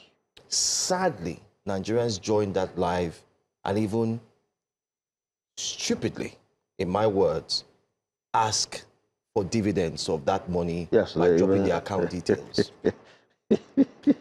Monies are transferred. I'm going somewhere. Yes. A trace has been established Exactly. by the funds that have been transferred. Exactly. The consistent TikToking has a geotagging, which some of us who are a bit tech savvy understand these things. Yes. Why is it so hard for a security architecture so sound like that of ours, from the days of ECOMOG down till now, where we know how vibrant we are? We're still not able to trace, apprehend, and dismantle these things that we see online. That exactly is what I've said earlier. That seems to dilute or even diminish the confidence with which people now, interact with our law enforcement, security agencies, and government. Because as I told you, seeing, believing, the narratives, the explanations, the press briefings, all of that is 30% of the job. The real 70% is in the optics. It's in the optics. It's what people see that they first believe. Then what you see may just show up what they've seen. And from what we are seeing, it doesn't seem we are willing to tackle these things, these people head on. Okay? I have proposed variously straightforward and very cheap means of handling this situation. And even before it became this, this complicated, alas. And when you look at those children and when you look at the lunatics holding them, the first thing we must do is to take the sting out of KFRs. That's kidnapping for ransom. You have to take the sting out of it, and it can be done. It's dirt cheap, easy. I say this with every sense of confidence because as far back as 2014, I have sat with prominent members of government and said, this is what I think we can do. And I get different kinds of refrains or explanations why it can be done. I have been privileged to sit on a presidential committee for intelligence sharing and counterintelligence. I've been privileged to be on a Minister of Defense's team for touring the 3 northeastern states. I have been in 2 ambushes. Yes, by the special grace of God, we pulled through it. The present governor of Borno State was then our host. Oh. The vice president sitting today was the governor. And we went from Peneshek, Potiskum, on that axis, straight through Airport Road, straight into Borno State, up and on to Gambarungala. That's the foremost border post. We visited the Mais, we visited the Lawanis, that is what you call the Bales in Lagos, yeah. The Lawanis in Borno State, we were the Shehu of Borno's palace. We spoke to stakeholders. We went into the hinterlands as far as places like Kalala and Ajiji. Sorry, I may not pronounce it well. Okay. We saw marshlands where terrorists planted Indian hemp, which they sell to get money to fund. Yes, and they had prisoners who were actually farming for them. Yes, we were able to take some very wonderful military commanders, pulled us through that, my colleagues too. And it was fun indeed, it was fun. And we came back, we put reports together and said, this is what we saw, this is what should be done, this is what shouldn't be done. Well, what happened to those reports, I wouldn't know, but I still have my excerpts, which I draw from time to time to speak. So what I say is, first and foremost, you have to take the sting out of hostage taking, and it can be done. Next is you have to look at the modus operandi. They operate like ants. If you've seen ants move in your home, you'll get what I'm saying. When you see these guys moving, they ride like ants. Okay, in a straight, you see them like that going on their motorcycles. And if you understand where I'm coming from, any Okada driver out there in Lagos knows what I'm saying. Yeah. The weakness in riding 2-wheelers is known to the last Okada man out there. But we don't seem to exploit those. We don't seem to exploit those. If we did, that motorbike will become the most useless item you can ever use for those operations. And then we also have to look at the nuances, the intrigues involved. Why would they ride with precision? People who are outlandish, people who are coming into your town for the first time, they go precisely to where they want to go. Now, let me put your minds a bit, let me stretch your minds a bit here. You see a young person out there and you don't get curious about how unkempt he looks. He can't even seem to buy soap to bathe himself, but he's riding a brand new bike. You know how much a bike costs today out there? It's more than $1 million. Yeah, 1.4. How much is a bar of soap? 20 naira. So here's the thing. If these people come into your town and go straight, they know, excuse me, they know all the back roads. They go straight to what they want to do and do it and go back. Who do you think the scouts are? The man who cannot buy soap but rides a new bike. And who do you think gave him the bike? His benefactors. Okay? Why am I speaking this? I'm a street person when it comes to intelligence and security. I don't believe in all these narratives that people come and tell us, defining the threat, telling us what the threat did. Of course, we know all of that. How does the threat behave? These things are key, and they are out there looking at us. If you can just pick a bike and take it on third mainland, I've done it. Just pick a bike and take it on third mainland. Do like 120. You know how vulnerable that thing is. Any vehicle passing you will shake you like a fly, you know? Oh my. So what I'm saying is not intractable. Solving this problem is not rocket science, but the will has to be there. The will has to be there, and that is what our armed forces need. If they are backed by that gravitas from our political leaders. I mean, did you hear what was discovered at Aminu Kano some days ago? Or is it some hours ago? I don't know. And you can hear the names that are coming up. These are recurrent variables or recurrent decimals. So what are we exactly shy of? The optics are not looking good, and that is diminishing, that is diluting the confidence people are having security-wise. That our generals are also being killed is not helping it. So we must really, this present dispensation must up their game, or insecurity will be their albatross. Well, we're counting down the months to 2027 elections. I mean, we do have some by-elections coming in a few days. Now, the question is, will insecurity then become a campaign point again in 2027 elections? If insecurity becomes a campaign point, it definitely is going to be such that the man who is talking about it will matter.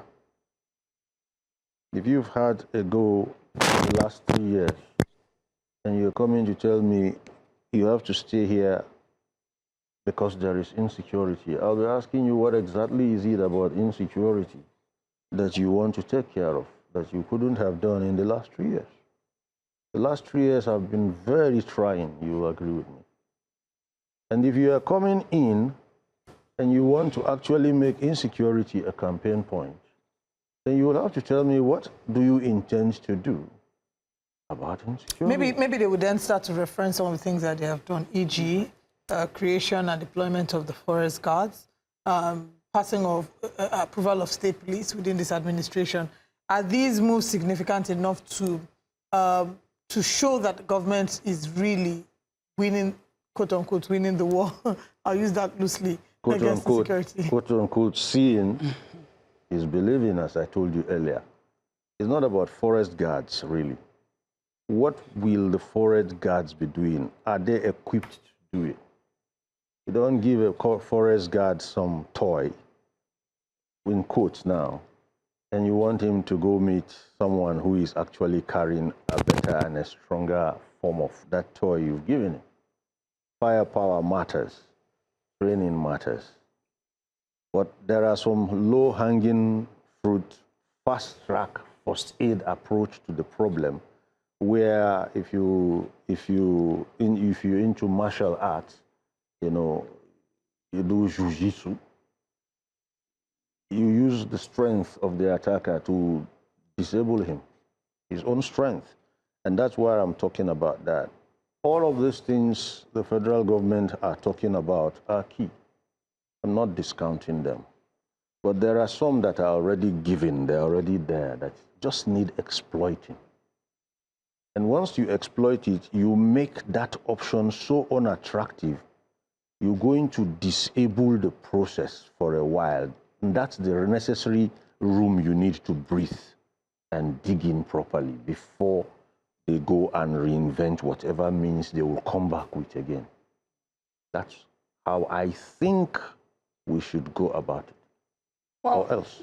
So you've mentioned some, disturbing observation as to comments have been made on how to go about insecurity in Nigeria, and then you met like a blank wall, no response, nothing. Indeed. So would you say that your comment now is just to buttress the fact that Nigerians are beginning to agree that our politicians is more of stomach infrastructure than the country itself? So what do citizens need to do? We agree that, elections, like Olive said, is coming in a few months.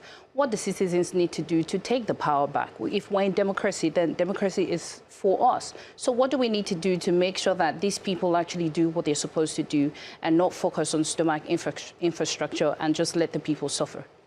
I have never believed that citizens need to take any power back. The power never left the citizens ab initio. It's always been with you take what's left you back because you don't. The citizens have it. But let me tell you what is happening. And I'm speaking now very, very officially, empirically. It's tested, it's proven. You see, there is a place in our country that is fallow. It's overgrown with weeds and shrubs. The Nigerian politician knows it up to a certain degree and exploits it. And it's called subconscious Nigeria. There is no narrative in the Nigerian subconscious. And that's why any man with a bag of rice and his face on it can come and convince you to vote for him. Because if you go back, if you're a student of military history, way back in time, World War II Germany, Hitler's propaganda minister was Goebbels. I can't remember his first name. Goebbels used to say, you know what? If you repeat a lie frequently, it becomes true. Truth. Mm-hmm. That lie gets into your subconscious. That's what happens. If you met any Muslim and you say, Salu ala Nabil Karim, he's going to respond in a particular way. And if you met any Christian and you said, in Jesus' mighty name, he's going to respond in a particular way. That's because it's in your subconscious. It got to your subconscious because you repeated it every Sunday and every Friday for as long as you lived. Now, what we need to get to is the subconscious Nigeria. We need to enter the subconscious Nigeria. It has no tribe, it has no class, it has no religion, it has no status. The moment you can grab subconscious Nigeria, I promise you, you're going to see 200 million people do things as if they were of the same mom and dad. So right now, our subconscious is overgrown with all sorts, all manner. Right from 1st October 1960, nothing ever sat in subconscious Nigeria that was deliberate. Most of what subconscious Nigeria is about today was accidental or owing to constant repetition. And some people don't even know why they do certain things. Mm-hmm. If you go to the street now and say, why do you do like this in this country? Somebody just believes he is right to wee-wee by the roadside because he was born into it. He sees people doing it. That's where I'm coming from. We need to have, our National Orientation Agency has work to do. There has to be a department in the National Security Agency that is actually sitting deliberately on subconscious Nigeria, okay? The subconscious mind is stronger than the conscious mind. And I don't think any politician out there knows what I'm talking about. Those of them who seem to just do it unconsciously or accidentally, I'm talking about doing it deliberately in measured terms. It should be projectized. Okay? National security should have a compartment that should handle, look, our children should already be programmed right from the date of birth. But we're not doing it, and people are just exploiting that in ways they will. Some of them are even religious vagabonds. They are parading themselves as priests, and they are repeating the same nonsense every day, and their followers are just gobbling it up. Absolutely. And auto-suggestion already proves that the more you hear it, the more it becomes true. Our thoughts eventually become things. I mean, I agree with you 100% with that. I mean, I think that's why anytime you look around, you'd see that some things that ought to have stopped seems to be repeating itself. Exponentially. Like giving rice and bread and adire and all that has been there constantly, even when you try to educate them. Yes, but I want to ask you a question. Do you subscribe to the statement that the terrorists are our brothers and that they should be reintegrated into the society, that they are brothers, and they've sworn with the... I personally don't have a brother, but go ahead. Yeah, I mean, and why I'm saying this is because we've seen governors have said that. I mean, Benga would have said, my mother. It's only God that can forgive, you know, but we've seen governors do that. And this narrative is hitting the subconscious. Yes. They are our brothers. No. Let's forgive them. No, they're not. Let me put it to you this way. The terrorist mindset is different from that governor's mindset. When you come out and say that kind of person is your brother, what he hears from you is weakness. What he sees you doing is you are begging the problem. Okay? When you beg the problem, you get the problem swollen-headed. I recall a certain United States president, I don't know, I can't remember his name now, but he used to say, you speak with a soft voice, but carry a big stick. That governor was speaking with a soft voice and had no stick whatsoever. Hey, that's not a good position to take with lunatics. But if you had a big stick and then you called them brothers, they will come groveling and prostrating and asking for forgiveness because therein they see a window of what hope that they can come in and what do we say now? Is it repent? That they say you are repentant. No, you don't go and call someone who has no respect for you repentant. You come across to him as weak and you come across to him as beggarly. You are begging the problem. Yeah, here's the thing. Even within their camps, strength, leadership is a function of what? Brute force and violence. They don't account for their leaders academically or any. No, it's the one who is the most vicious. So that's a measure of strength for them. Anybody they have to recognize will be someone who can actually meet them knuckle to knuckle. Then probably after doing that and showing them, you know what, I can break your neck, but let's parley. Then you now come to the table with the higher hand. But that one was an underhand. Probably he wasn't well, you know, advised. You don't do that. Well, the situation is it's a mouthful indeed. I just want to, let me just drop one more question before we call it a wrap. The president in his speech on Friday said he's giving the terrorists time to quickly repent and turn around, that there's a window that they should do that before the door is shut. The door will be shut. He didn't mention the duration of the window and when the door will eventually be shut.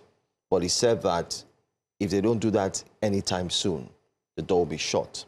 And then that led to the killing of the general as well recently. And he said enough is enough in another statement that negotiation is off the table.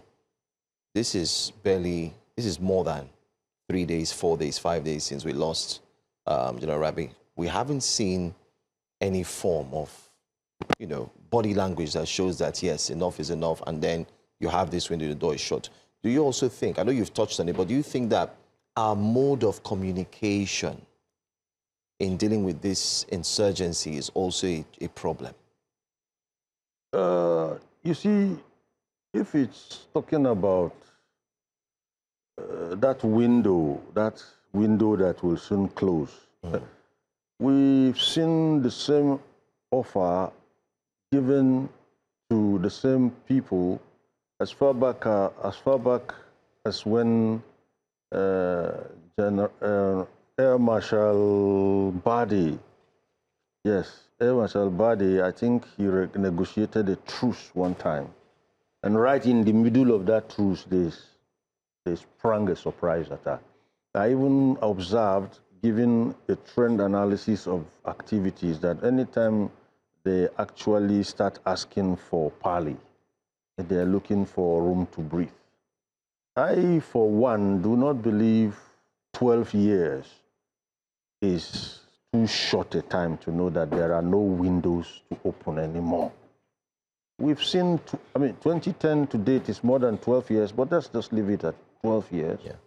8 Buhari and 2 Jonathan years.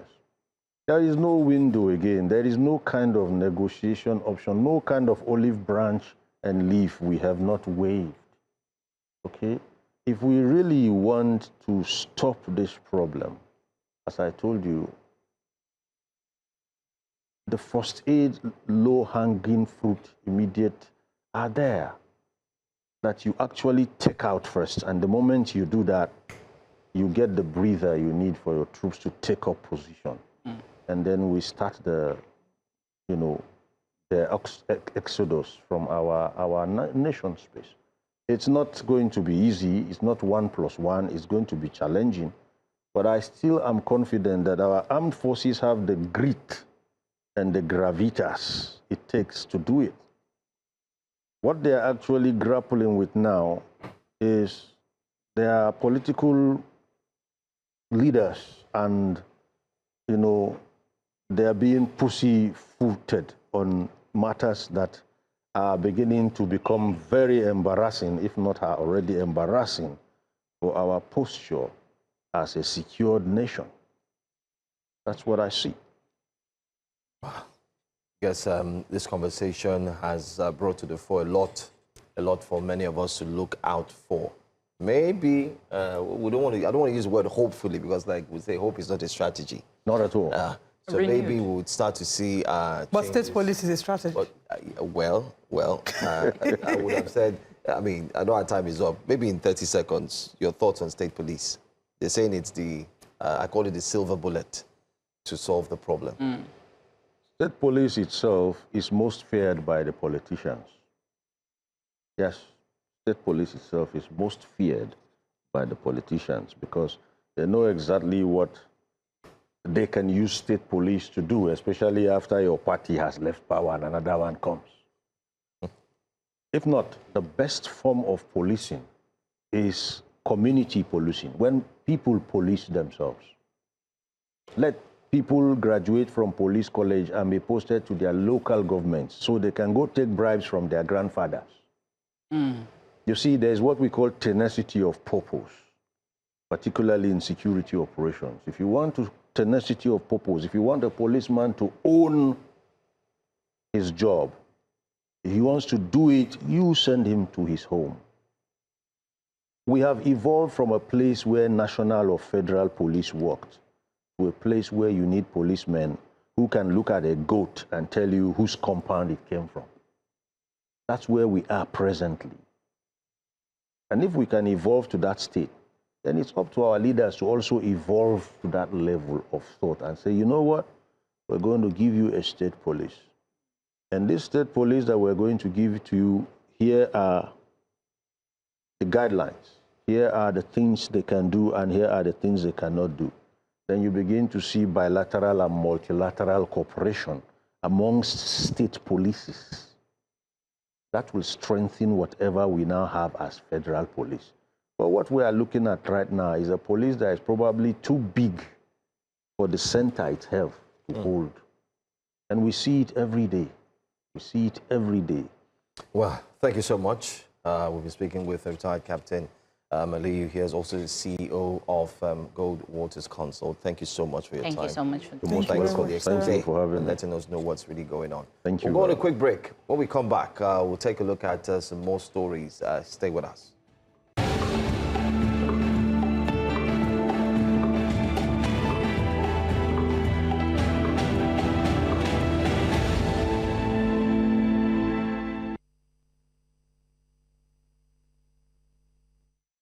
Welcome back. Now, the federal government has commissioned newly constructed residential accommodations for judges of the Federal High Court in Abuja. The president, who was represented by the Vice President Kashim Shettima, says that the move will strengthen judicial independence and improve the welfare of 7 officers.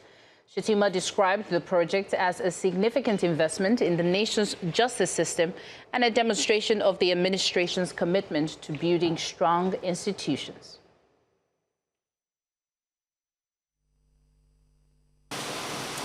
For too long, we have talked about the independence of the judiciary in abstract terms. But independent thought requires an independent and secure environment. You cannot expect judges to dispense justice without fear or favor if their basic comfort, security, and peace of mind are left to chance. All around these areas, I have told the ESFCD that these areas will be named Judges Zone. We have acquired every property around here. We don't want any other person to stay within this vicinity. There are those who built over 2-3 stories. I told them to bring it down, pay them compensation, because I don't want a situation where you are saying the top floor, overlooking where judges are living.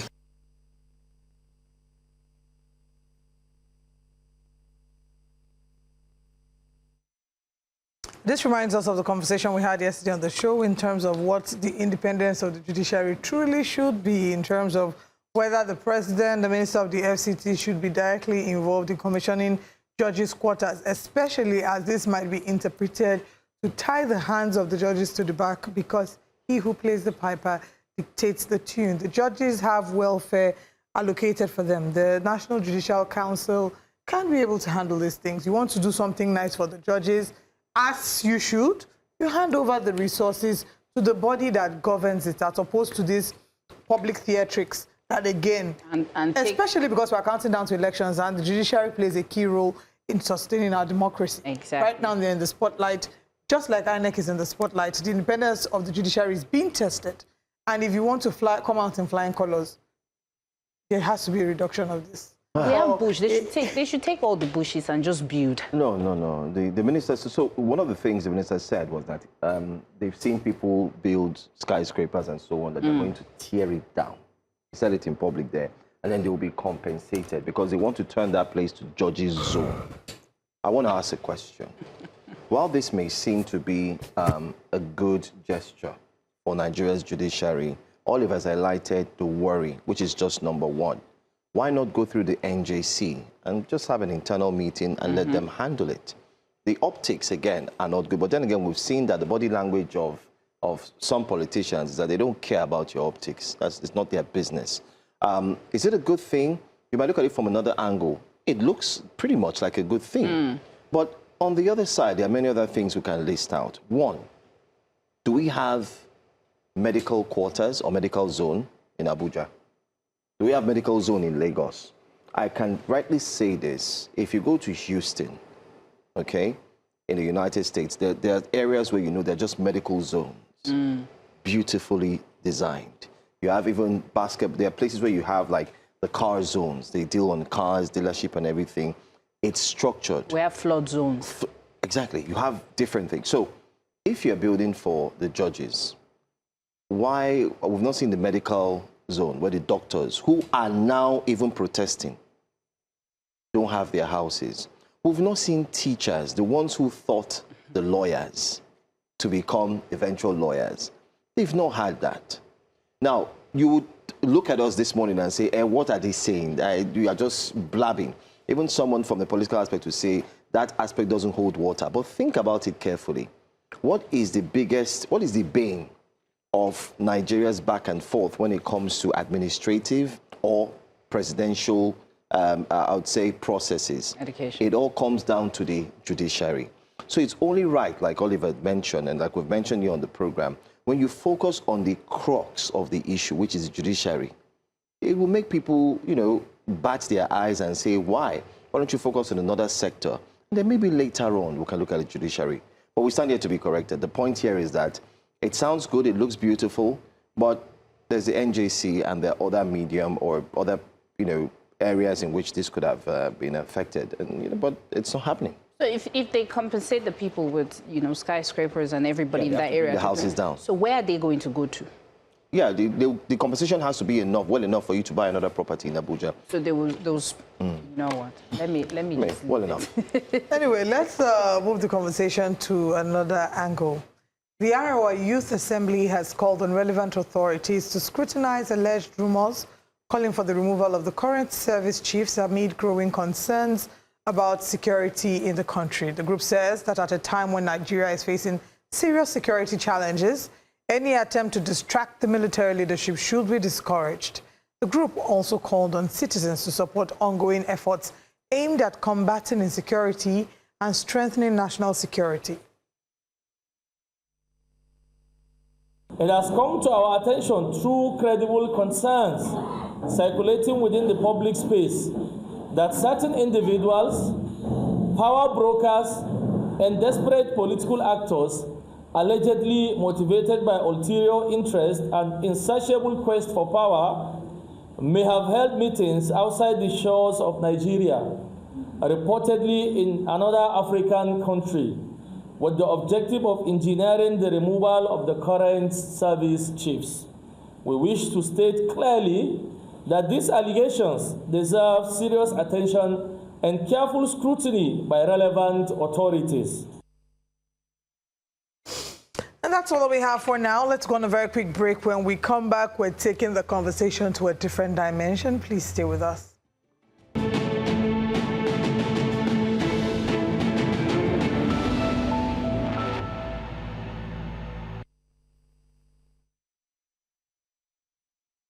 The Ogun State chapter of the All Progressives Congress, APC, is grappling with fresh internal disagreements following the emergence of Senator Solomon Olamilekan Adeola, popularly known as Yayi, as a consensus governorship candidate ahead of the 2027 election. While party leaders insist that this move is intended to strengthen unity and advance Ogun West's long-standing quest to produce the state's next governor, some aspirants contend that the process was not sufficiently inclusive and raises concerns about internal democracy. The situation is inevitably drawn comparison with the events that preceded the 2019 governorship election. In 2018, Abdulkadir Adekunle Akinlade was widely seen as the preferred candidate of the party establishment. But Dapo Abiodun and several other aspirants resisted the arrangement and insisted on a competitive process. Abiodun eventually emerged governor. Today, as questions are being raised over the emergence of another consensus candidate, the debate has shifted to whether consensus is being used to build unity or to limit political competition within the party. Well, this conversation seems to be a bit wide, but joining us this morning is Mr. Abayomi Hunye, APC governorship aspirant in Ogun State. Thank you so much for being here. It seems pretty much like I mean, the APC looks like it had its house sorted already, and now we're seeing aggrieved persons, not just from your state, but people are saying it's not looking like they followed the directive. Sorted as how? Oh, sorted as when the consensus was agreed on. I mean, the laws were brought out that you go to the primaries either as a consensus. There have been a long, some of us disagree with that arrangement, and immediately we went and picked up the form. Once the form is picked, then the consensus is not at work. Okay, so now you've picked up the form. Yeah. You know what we'll do? You have the window. What happened? Let's hear from you. Actually, I've been an aspirant for a while. I contested with Bikunle Amosun, that is 2010-11, and a similar thing happens in 2018-19, and this is 2027. So I've been on this race in the last 16 years. So what happened precisely in 2018? We were about roughly over 20-something in numbers that were aspirants at that time. And at a particular time, the same thing, Amusu just called us and then announced to us that the consensus candidate is Abdul Kabir Adekunle Akinlade. Akinlade is from the same local government with me. He's from Agoshasha in Ipokia local government, and I'm from Tube in Ipokia local government. And I said, no, if such things must happen, there must be proper consultation, dialogue with the stakeholders, the leaders of the party, and the aspirants. And this was not done. And in the same vein, His Excellency, Prince Dapo Abiodun, also disagreed with that arrangement. What is his name? Bimbo Ashiru, also disagreed with that arrangement. Senator Kaka also disagreed with that arrangement. And Jimmy Lawan. So 5 of us disagreed. And we went to pick up the form. So after the entire primaries, Dapo Abiodun emerged as the winner of that primaries. Come in 2023 again, 2027 again, the same thing was repeated by the same man who benefited from disagreeing with that same process. And I said, no, I'm going to contest that. And that is why I have decided to pick up the form again. I said, no, what we are talking about is there must be proper consultation. I was not the only person complaining. Just yesterday, Iyabo Obasanjo also complained. He left the party because of that same thing and went to PDP. I won't leave. I've been in this party for a while, and I won't leave because of that. I'll be there because I believe in fairness, justice. So what would justice look like for you in this time? Oh, immediately after that, that's the first phase. That was why I picked up the form. Immediately after that, we had a primary. And on the date of the primary, a day before the primary, I was reliably informed that they are going to write 0 against my name in an open election. I don't know how that is possible when I'm also qualified to vote for myself. So I invited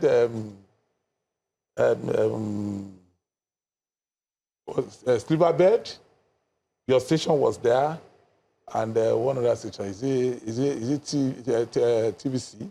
They came, they covered the event. So as at 10 o'clock in the morning, I said in my address with the press that what I was told last night was that they are going to write 0 against my name. And at the end of the day, at the end of the exercise, it was 0 that was written against my name. So by the time they were hearing this program around 10 o'clock, because the interview was in the morning, 10 o'clock in the morning. By the time the news came out, it was 10 p.m. So the announcement has come around 6 p.m. in the evening, and it was the same 0 that was allocated to my name. And I wonder, I am alive. I'm not dead. I'm not sick. Why would I pay 50 million and I won't be there? So it was a big question. So what did I do? I waited, and on the 13th day, we have a window of 14 days to file it. On the 13th day, I went to court. Because nothing was done, I appealed to the party. And I know the party must be doing something because I'm not the only person there. But to be on the civil side, I went to court. So the hearing came up just last Monday to challenge that 0. So that's where we are now. All right. Governor Dapo Abiodun, like you mentioned, is an outgoing governor. Yes, and he's my friend. and we've started seeing this, what we would like to term the godfatherism movement. We've seen currently how politicians are playing politics, where if they are leaving their seat, they must ensure, this time not from behind the scene, it's now open that, listen, this is who I want to sit here. It's always existed, whether we like it or not, but now it's becoming the obvious now, and it's happening on every single state. So you said he benefited from not agreeing, yes, former governor Ibikun Amosu to do that, but now he's doing it. He's doing it. And you've been there from that time when the former governor was trying to impose his person. I said no. You said no. He also joined in saying no. But who will be able to manage this situation now? Because as it seems, the governor is a benefactor of the current president. Because when the president came to campaign in your state, he said, after all, I made you governor. So he's closer to the president. I don't want to say you are not. You may be closer to the president, but he has an upper hand. He's the father to all. Okay. And I think is fair to everybody. He has, if not for him, probably I would have been disqualified by the party. They tried that at in my state, Local State. They tried that to ensure that I would be disqualified. Number one, they instituted, I don't know, a kangaroo arrangement where I was not invited and said I've been suspended in the party. Can you suspend somebody without even giving him reason why you want to suspend him? Can you suspend somebody without even asking him to let him explain his side?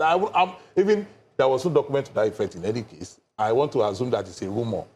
But I'm aware that they wrote a letter to the National Party, and there they told them that this is not possible. And it was structured. So that's why I just see it as rumor. But at the end of the day, I was cleared. I was number 52 in the list of the governors to contest. So on that note, that is to tell you that our president is a father to all. Even when they wanted to use a strong power on me, God didn't allow it, the president didn't allow it, the party didn't allow it. So there is at least to some extent, level playing ground for everybody. Just to confirm, is your grouse that you were not contacted and you were not spoken to before they announced the consensus candidates? Yes, that was what motivated me to at least. So if they had spoken to you and sought your blessing, would you have been okay with that? See, the question there is because let me tell you something. There is no man that is an island. You need people around you. You must consult with every one of us. And more importantly, I am the only person that has been in this party for the past 20 years that I've been looking for, I've been at least vying for the same position. Causing the man that you should be called, then look at it, let's look at it, and tell me why. In 2023, I was called again, just last 2023. They've been begging me. Same beg came up in 2010 to 2011 for Amosu. In 2015, it repeated again. In 2018, the same thing happened. In 2023, they begged me again. Okay. And I told them, I said, why are you begging me? So, sir, you've mentioned that you've been in this party for about 20 years. They need to let you know. So in terms of this, is it more of letting you compete in peace or because it is time for the governorship to come to your local government? Which is it? No. You see, the question there is this. Number one, I am from Ogun West Central District. And the state is, it has been in existence for the past 50 years. And the last 50 years, we have not benefited that office. We have not been given opportunity to govern the state. So that is why majority of us are interested in at least helping our own central district as well. So each time, the leaders will come together and say, okay, please step down. This is why, for this reason. And you can see that Amosu is from Central, Dakwabiodu is from the East. So this time around, they all agree that it must go to the West. If it must go to the West, and you get to and say, I think you should also give us an opportunity to vie. Okay. I mean, because we're out of time, you've gone to court. Yes. That's the whole conversation now. Do you have any support from former governor, as well as we wrap up, Governor Gbenga Daniel? And what are you praying the courts? Yes, we saw what they did to him. He was about to approach and then... You see, the question there is this. They are all our leaders.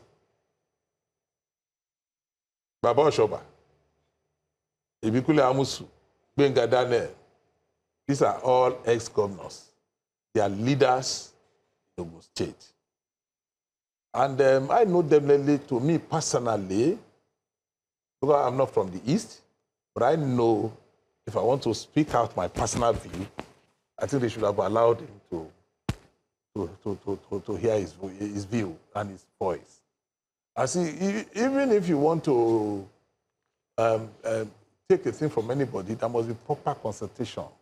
You see, when there are better dialogue, better explanation of why you are taking a decision, people may decide to go with you. But in a situation where you want to impose or you want to impose your idea on a particular issue, it will definitely people will say no. And that is exactly what I think is playing out. Are you going to say? They are all friends. You cannot say Amusu, Dakwabiodu, and Gbenga. They are all friends now. These are things that can be settled. Are you going to, if you have better understanding between them? All right. Well, we'll wait to see. The APC... I think she has a question. Yes. What are you praying the court? Number one, that the primary should be cancelled. Okay. And then she will order a rerun. Are you get what I'm saying? So that whatever numbers that will come to me, let me know. It doesn't matter whether it is one. It doesn't matter. But the question is a situation where it's something that is free, something that is an open election. It's not a delegate election where you know the numbers of people that are coming. How can you now say you are allocating 0? Is election to be allocated? No, should be counted. Okay. Well, like we said, we'll wait and see. It's good to know that some of the APC members, especially the aggrieved ones, there are so many that are aggrieved. So many. 50 million is not small money. It's not about the money. It's not about the money. It's about democracy. You get what I'm saying? You should be able to speak out, and then people should listen to you and do what is necessary. It's about money too. 50 million is not small. Thank you so much for joining us. We'll continue to follow up with your story and see how that proceeds. Thank you very much. All right. We're on a very quick break now. When we come back, we have the papers to review. Please stay with us.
Welcome back.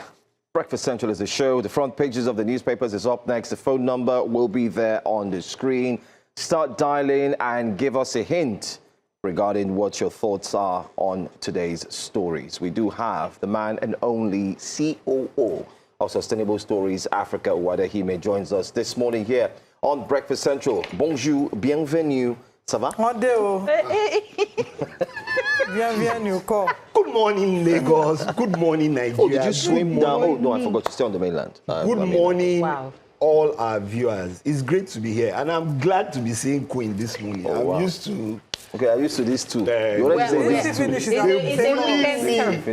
know, people have been moving. And Olive didn't send me the usual message. So okay. We are not, you see? Okay. What usual message? Usual message? Cloth now. Okay. Oh, used to mistakenly wear anko, not like we planned it. That's why I said she didn't send please don't wear blue today. She said it, I don't wear blue today. Okay. Sorry. Let's go straight to the papers. Let's start off with the Nigerian Tribune, our very first paper. Diezani free. That's the biggest story we're talking about, right? London court clears her of bribery charges. Ex-minister says, faith, family, sustained me through 11 years of traumatic journey. We have that video. Let's put it up and let's watch. Then we come back. We'll get Wade's reaction immediately. We don't want to waste time on the papers. We pick one story, we hit it, we get your reaction. Once we have that footage, let's put it out there. After the court declared her, free, so she walked and said 11 years is tough. I'm just thankful to God. It's been a very, very arduous and long, almost 11 years. It's been traumatic for, not just for me, but for my family, for friends, for all those who have stayed and supported, for my 93-year-old mother in Port Harcourt, for my son, and for all those who love us, friends and family. I'm surrounded by friends here.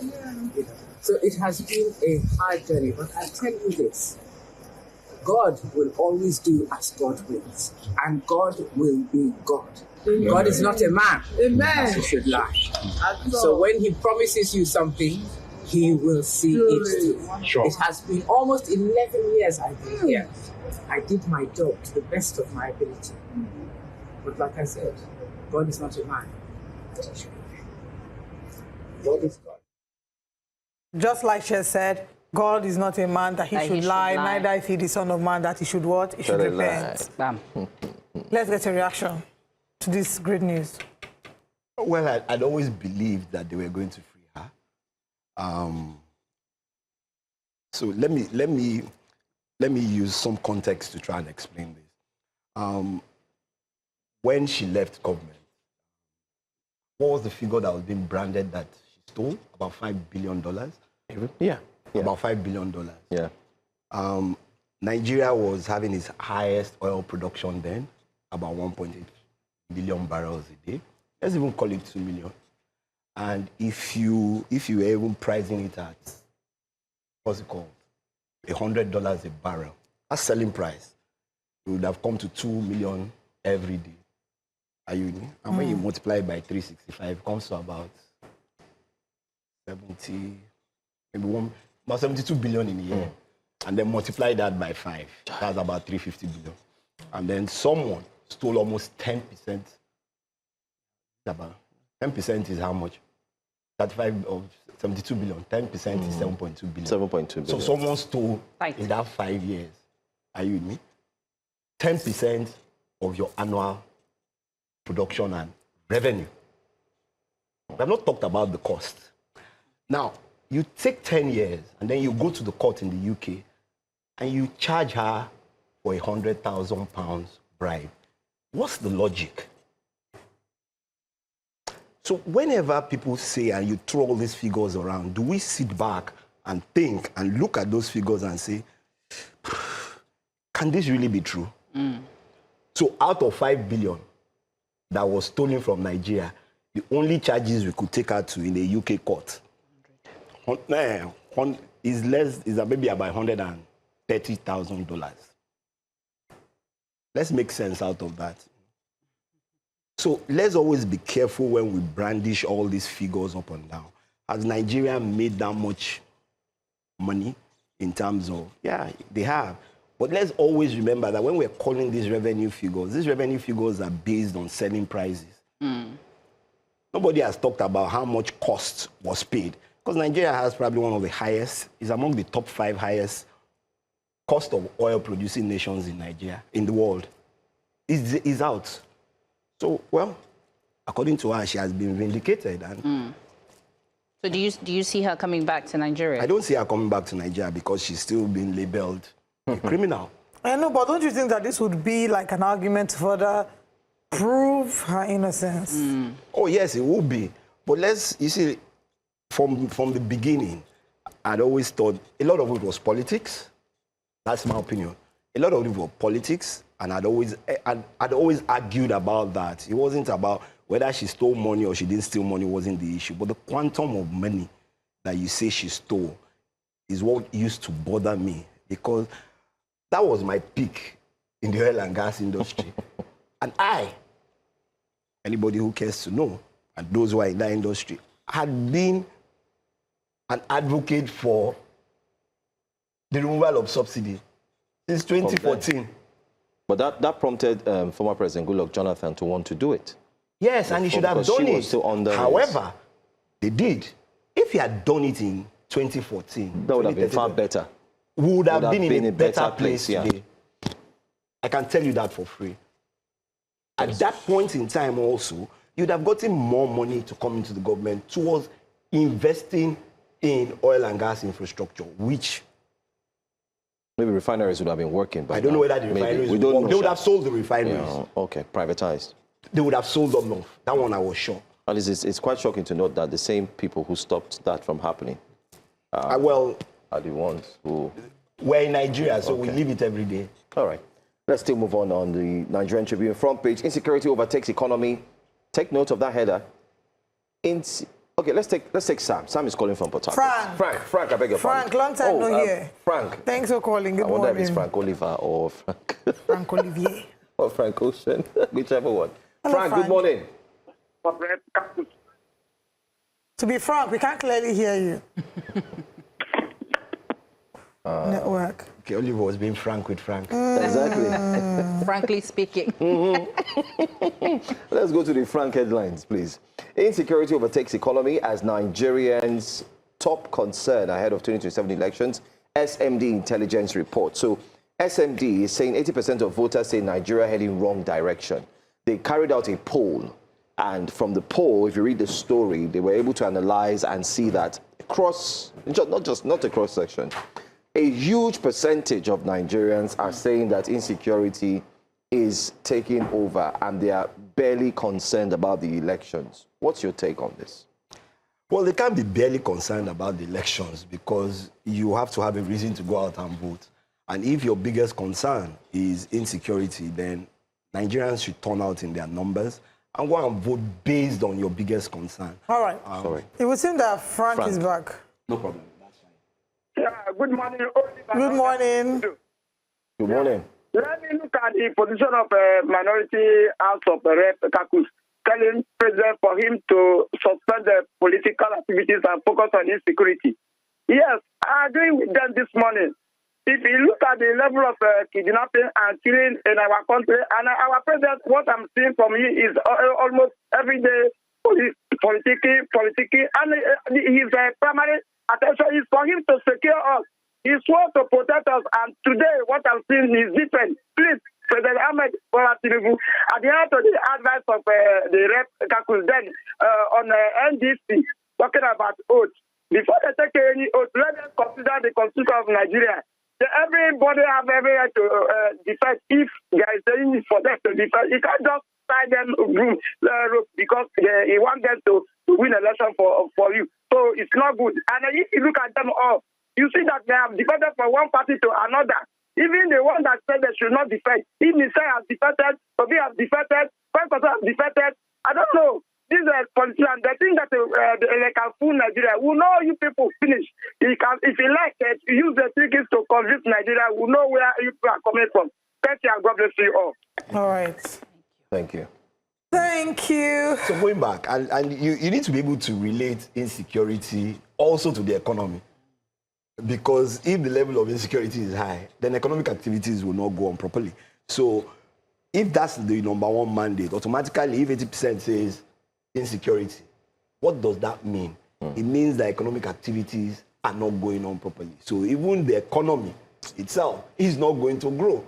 So at the end of the day, my appeal to Nigerians and all Nigerians across the 36 states and the federal capital is whichever day the election is going to be, whether it's January, most likely January, let's all carry our voters' card and let's go out and vote. If we have about 60-70% of the voting population at their polling stations, I guess we might just be able to say we as Nigerians actually made a decision on that day. Okay. Still looking at the front page of the Punch newspaper, we have here opposition lawmakers berate Tinubu over worsening insecurity hardship. ICPC defends El-Rufai detention as group hires U.S. lobbyist. NAF killed my husband, abandoned me with 3 children, widow says. Kwara drags Saraki to court over alleged defamation. Security forces mobilized as INEC moves sensitive materials today. Police activate election operations. 10,000 NSCDC personnel deployed. Appeal court inaugurates election tribunal. Ekiti decides. Federal government halts stamp duty deductions by MDAs. Let's talk about Ekiti decides, the elections. What are your expectations for the Ekiti elections? Do I really have expectations? It's a huge question to answer. Ekiti decides, I would still make the same appeal to the residents of Ekiti State. Go out in your numbers. Don't be scared to go vote for your preferred candidate.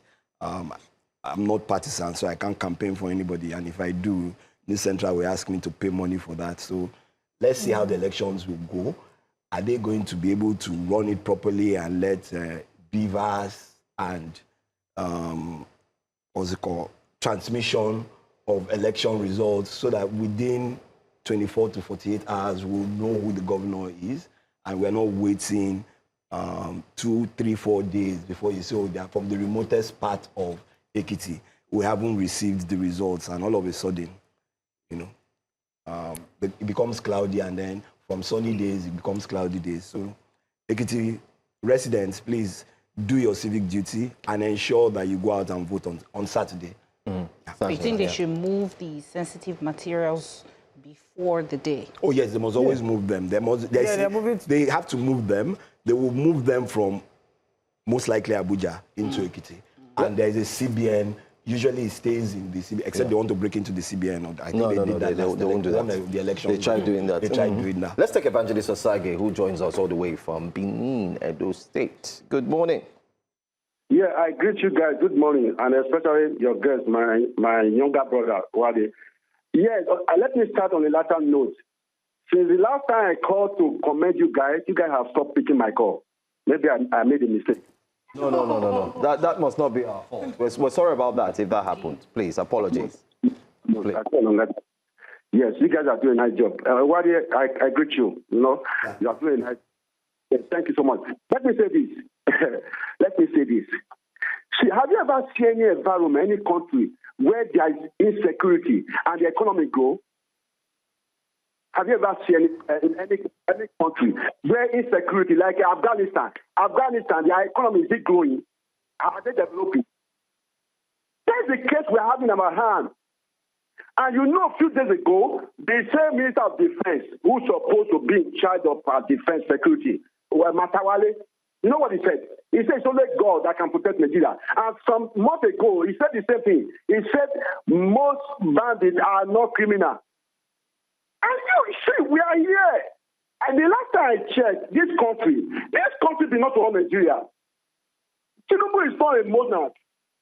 He was elected. He was declared the winner. That's why he's there. He's supposed to be the servant. I don't care what is going on. I keep asking people, I'm a grandfather. If you, all of us, we are parents, if God, we will say God forbid, if you have a child, maybe your child being kidnapped in the forest, will you be happy? Will you be commending this government? And while you say something, you remember that 2012, when President Jonathan decided to remove subsidy, you remember, this country was shut down, led by the same man who is the president. And he wrote an open letter, I can never forget, I'm a media person. January 4th, 2012, he said that President Jonathan should resign because the social contract between Nigeria and his government has been broken down. And no, look at what now we are talking now. Has the social contract not been destroyed? Look at what the House of Red Minority said. Is it not true? All of us, we are playing politics, of tribalism, of sentiment. The country is gone. Our country is gone. If you are more than 50 years and you are still not speaking the truth, all of us enjoy this country. I'm over 60 years. We enjoy this country. Everybody in power today enjoy this country. Why are they behaving like this? It's unfair. God will judge all of us. But when I want to say, the last thing I want to say, God is not the one that protects people. All this prayer we are praying, I'm a pastor.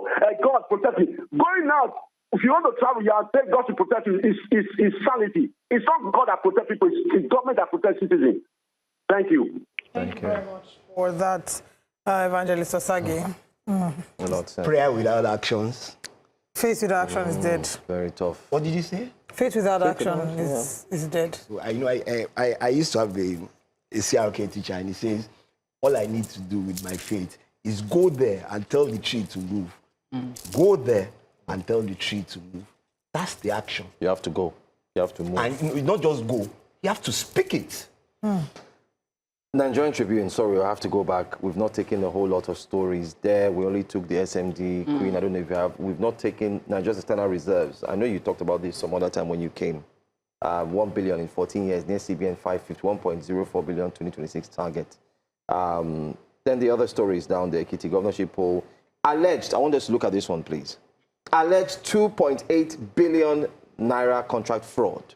How Sirika approved Nigerian air consultancy contract to associate, according to EFCC.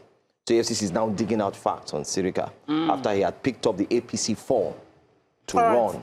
Before you respond to that, let's hear from Lekon. Lekon is calling from Lagos. Good morning, Lekon.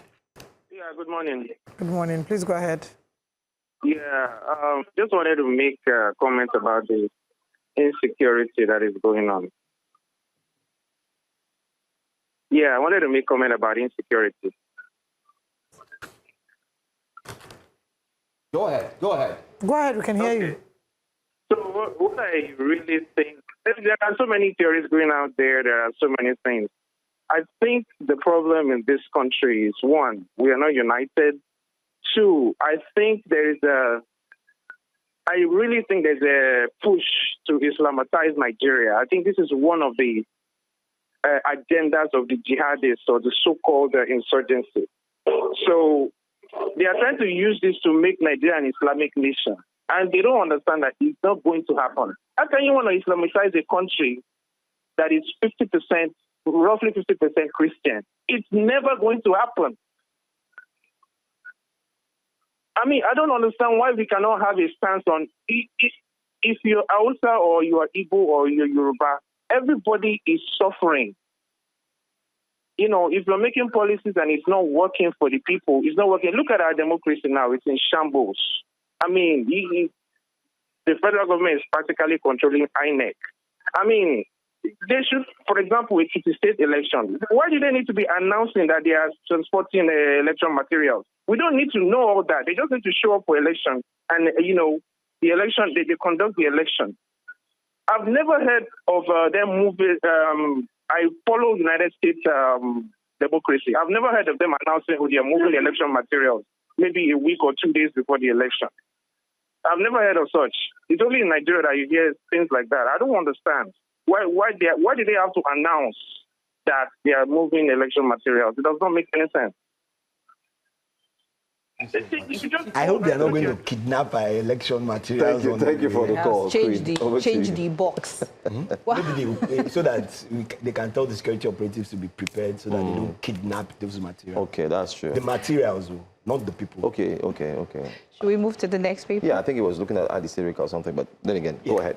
Okay, so let's do the Guardian. FCC. You said the FCC was digging? Yeah, they just dug. First of all, they said something on Monday that they just found out that they went to Ethiopia to get the plane. So we were so happy. We had to clap for them. From the very first day. No. We had to clap for them. They just found out that they went to an agency that spent 11 years. And snapped. Yes. Did a launch. No, let's just do this quick analogy. An agency that spent 11 years to take the former Minister of Petroleum Resources to court in a foreign country, use Nigeria's resources to back those countries for £100,000.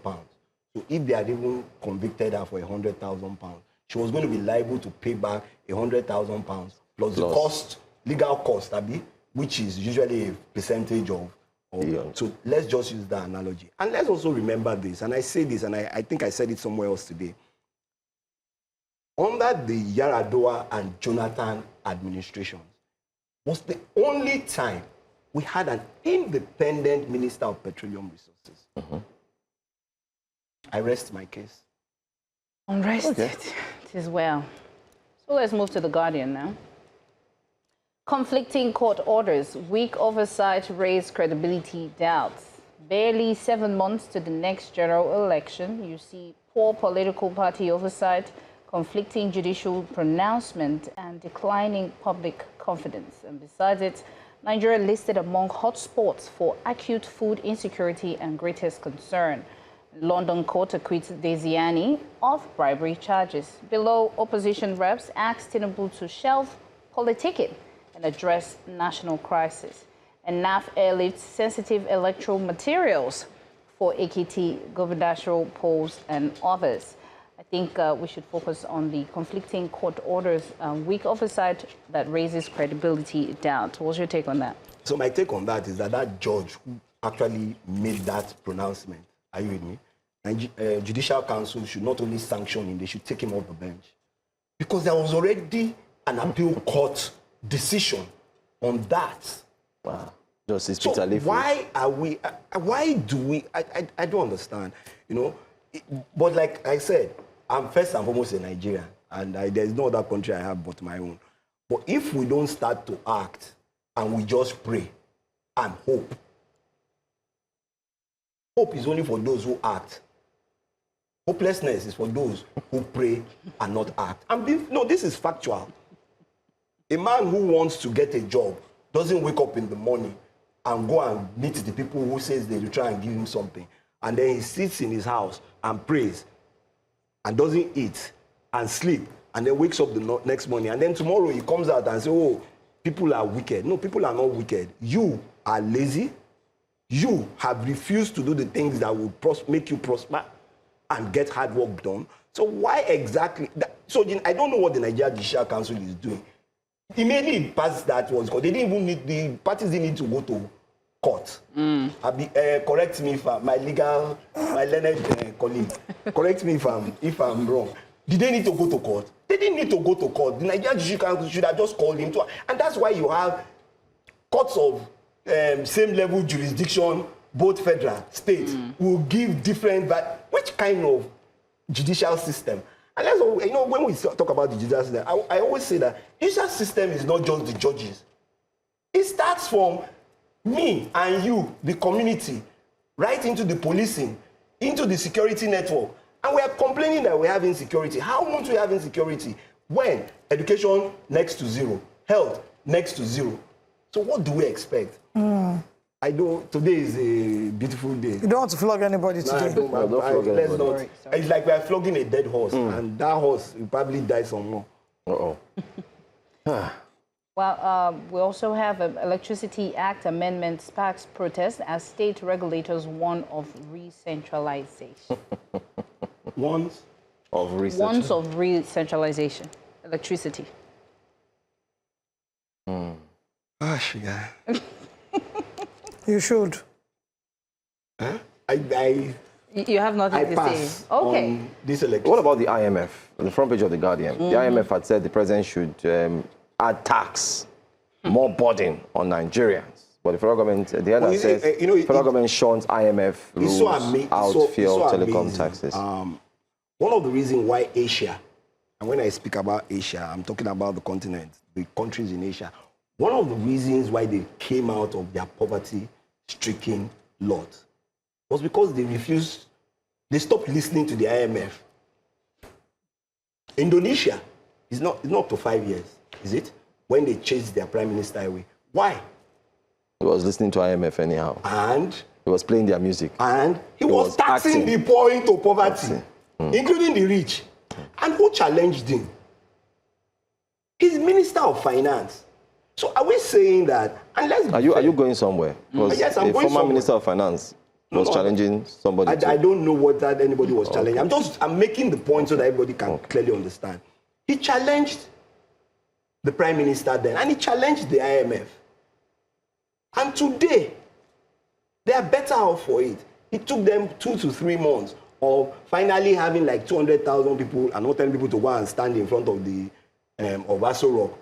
But I want people to start to think. It's the same way like I said, nobody is talking about the amounts that they took Diezani to court for. Instead, people are still telling me, oh, she stole 5 billion. So EFCC investigated for 11 years, like they are digging Ethiopian Airways for Siriaki now. And all they could take to court was 100,000 pounds. Bribery, meaning that she collected bribery to give out contracts. But if you're in oil and gas or you're in business, and even in the life of his own, Joe, when people do things for you, are you with me? Either before or after. And you give them a token. Token, yeah. It's not bribe. I can beat my chest anywhere and say it. If you go to the U.S. Financial Practice Act. It is really in there. If you go to the UK Anti-Corruption and Bribery, it's there. So why are we making a mountain out of a molehill? Why? £100,000 is what you spent 11 years of Nigeria's time, taxpayers' money. You have reckoned that and then at the end of the day, you didn't even get the £100,000 back. If you ask how much did they use to prosecute this case, you'll be amazed. So would you have reckoned that they have gone for another charge, different charges, not just... If you don't have the evidence, you can't charge someone. That's clear. Evidence. Exactly. Just like the Ethiopian airline evidence, they're just getting now. No, they're just getting it. They're just getting it now. They said they just found out that. No. I don't think they just found out. I think they're just rehashing it, bringing it before the courts. Because the court is not going to make an assumption. Yes, that's true. So they have to, with all the evidence they have, so that's the first thing they have to bring out, that they went to hire the claim. Meanwhile, when that thing was happening, are you with me? Ethiopia Airways were planning to put money into Nigerian Air. And those were part of the things that they were doing in terms of that plane. There was a launching, sir. That's why they give us the plane to launch it. After nobody entered inside, though. You dare not. When they finished, they flew it back. They sprayed it with water, and it was really nice. I liked the parade. Anyway, we can't take any more comments. Take one YouTube person, you can't. Yes. Okay, just one. Mokuyo Chikumeka says, plane that David Hundeyin said was scammed the moment the plane landed is what the EFCC just discovered. Again, like I said, I don't think they're just discovering it. They're just bringing it before the court or before officially stating it, because you can't make assumptions from what's in the public domain. So thank you to everyone who's joined us today. We'll be back again same time tomorrow to wrap up this week's edition of Breakfast Central. We'll now be leaving the studio and handing over the baton to Jasiri coming up within the next few minutes. I'm Olive MOD. And I'm Joe Hansen, and she is... Queen Celestine. Okay, and our dear friend, Wade. Thank you so much for being here. Thank you for having me as usual. Bye, guys. Bye.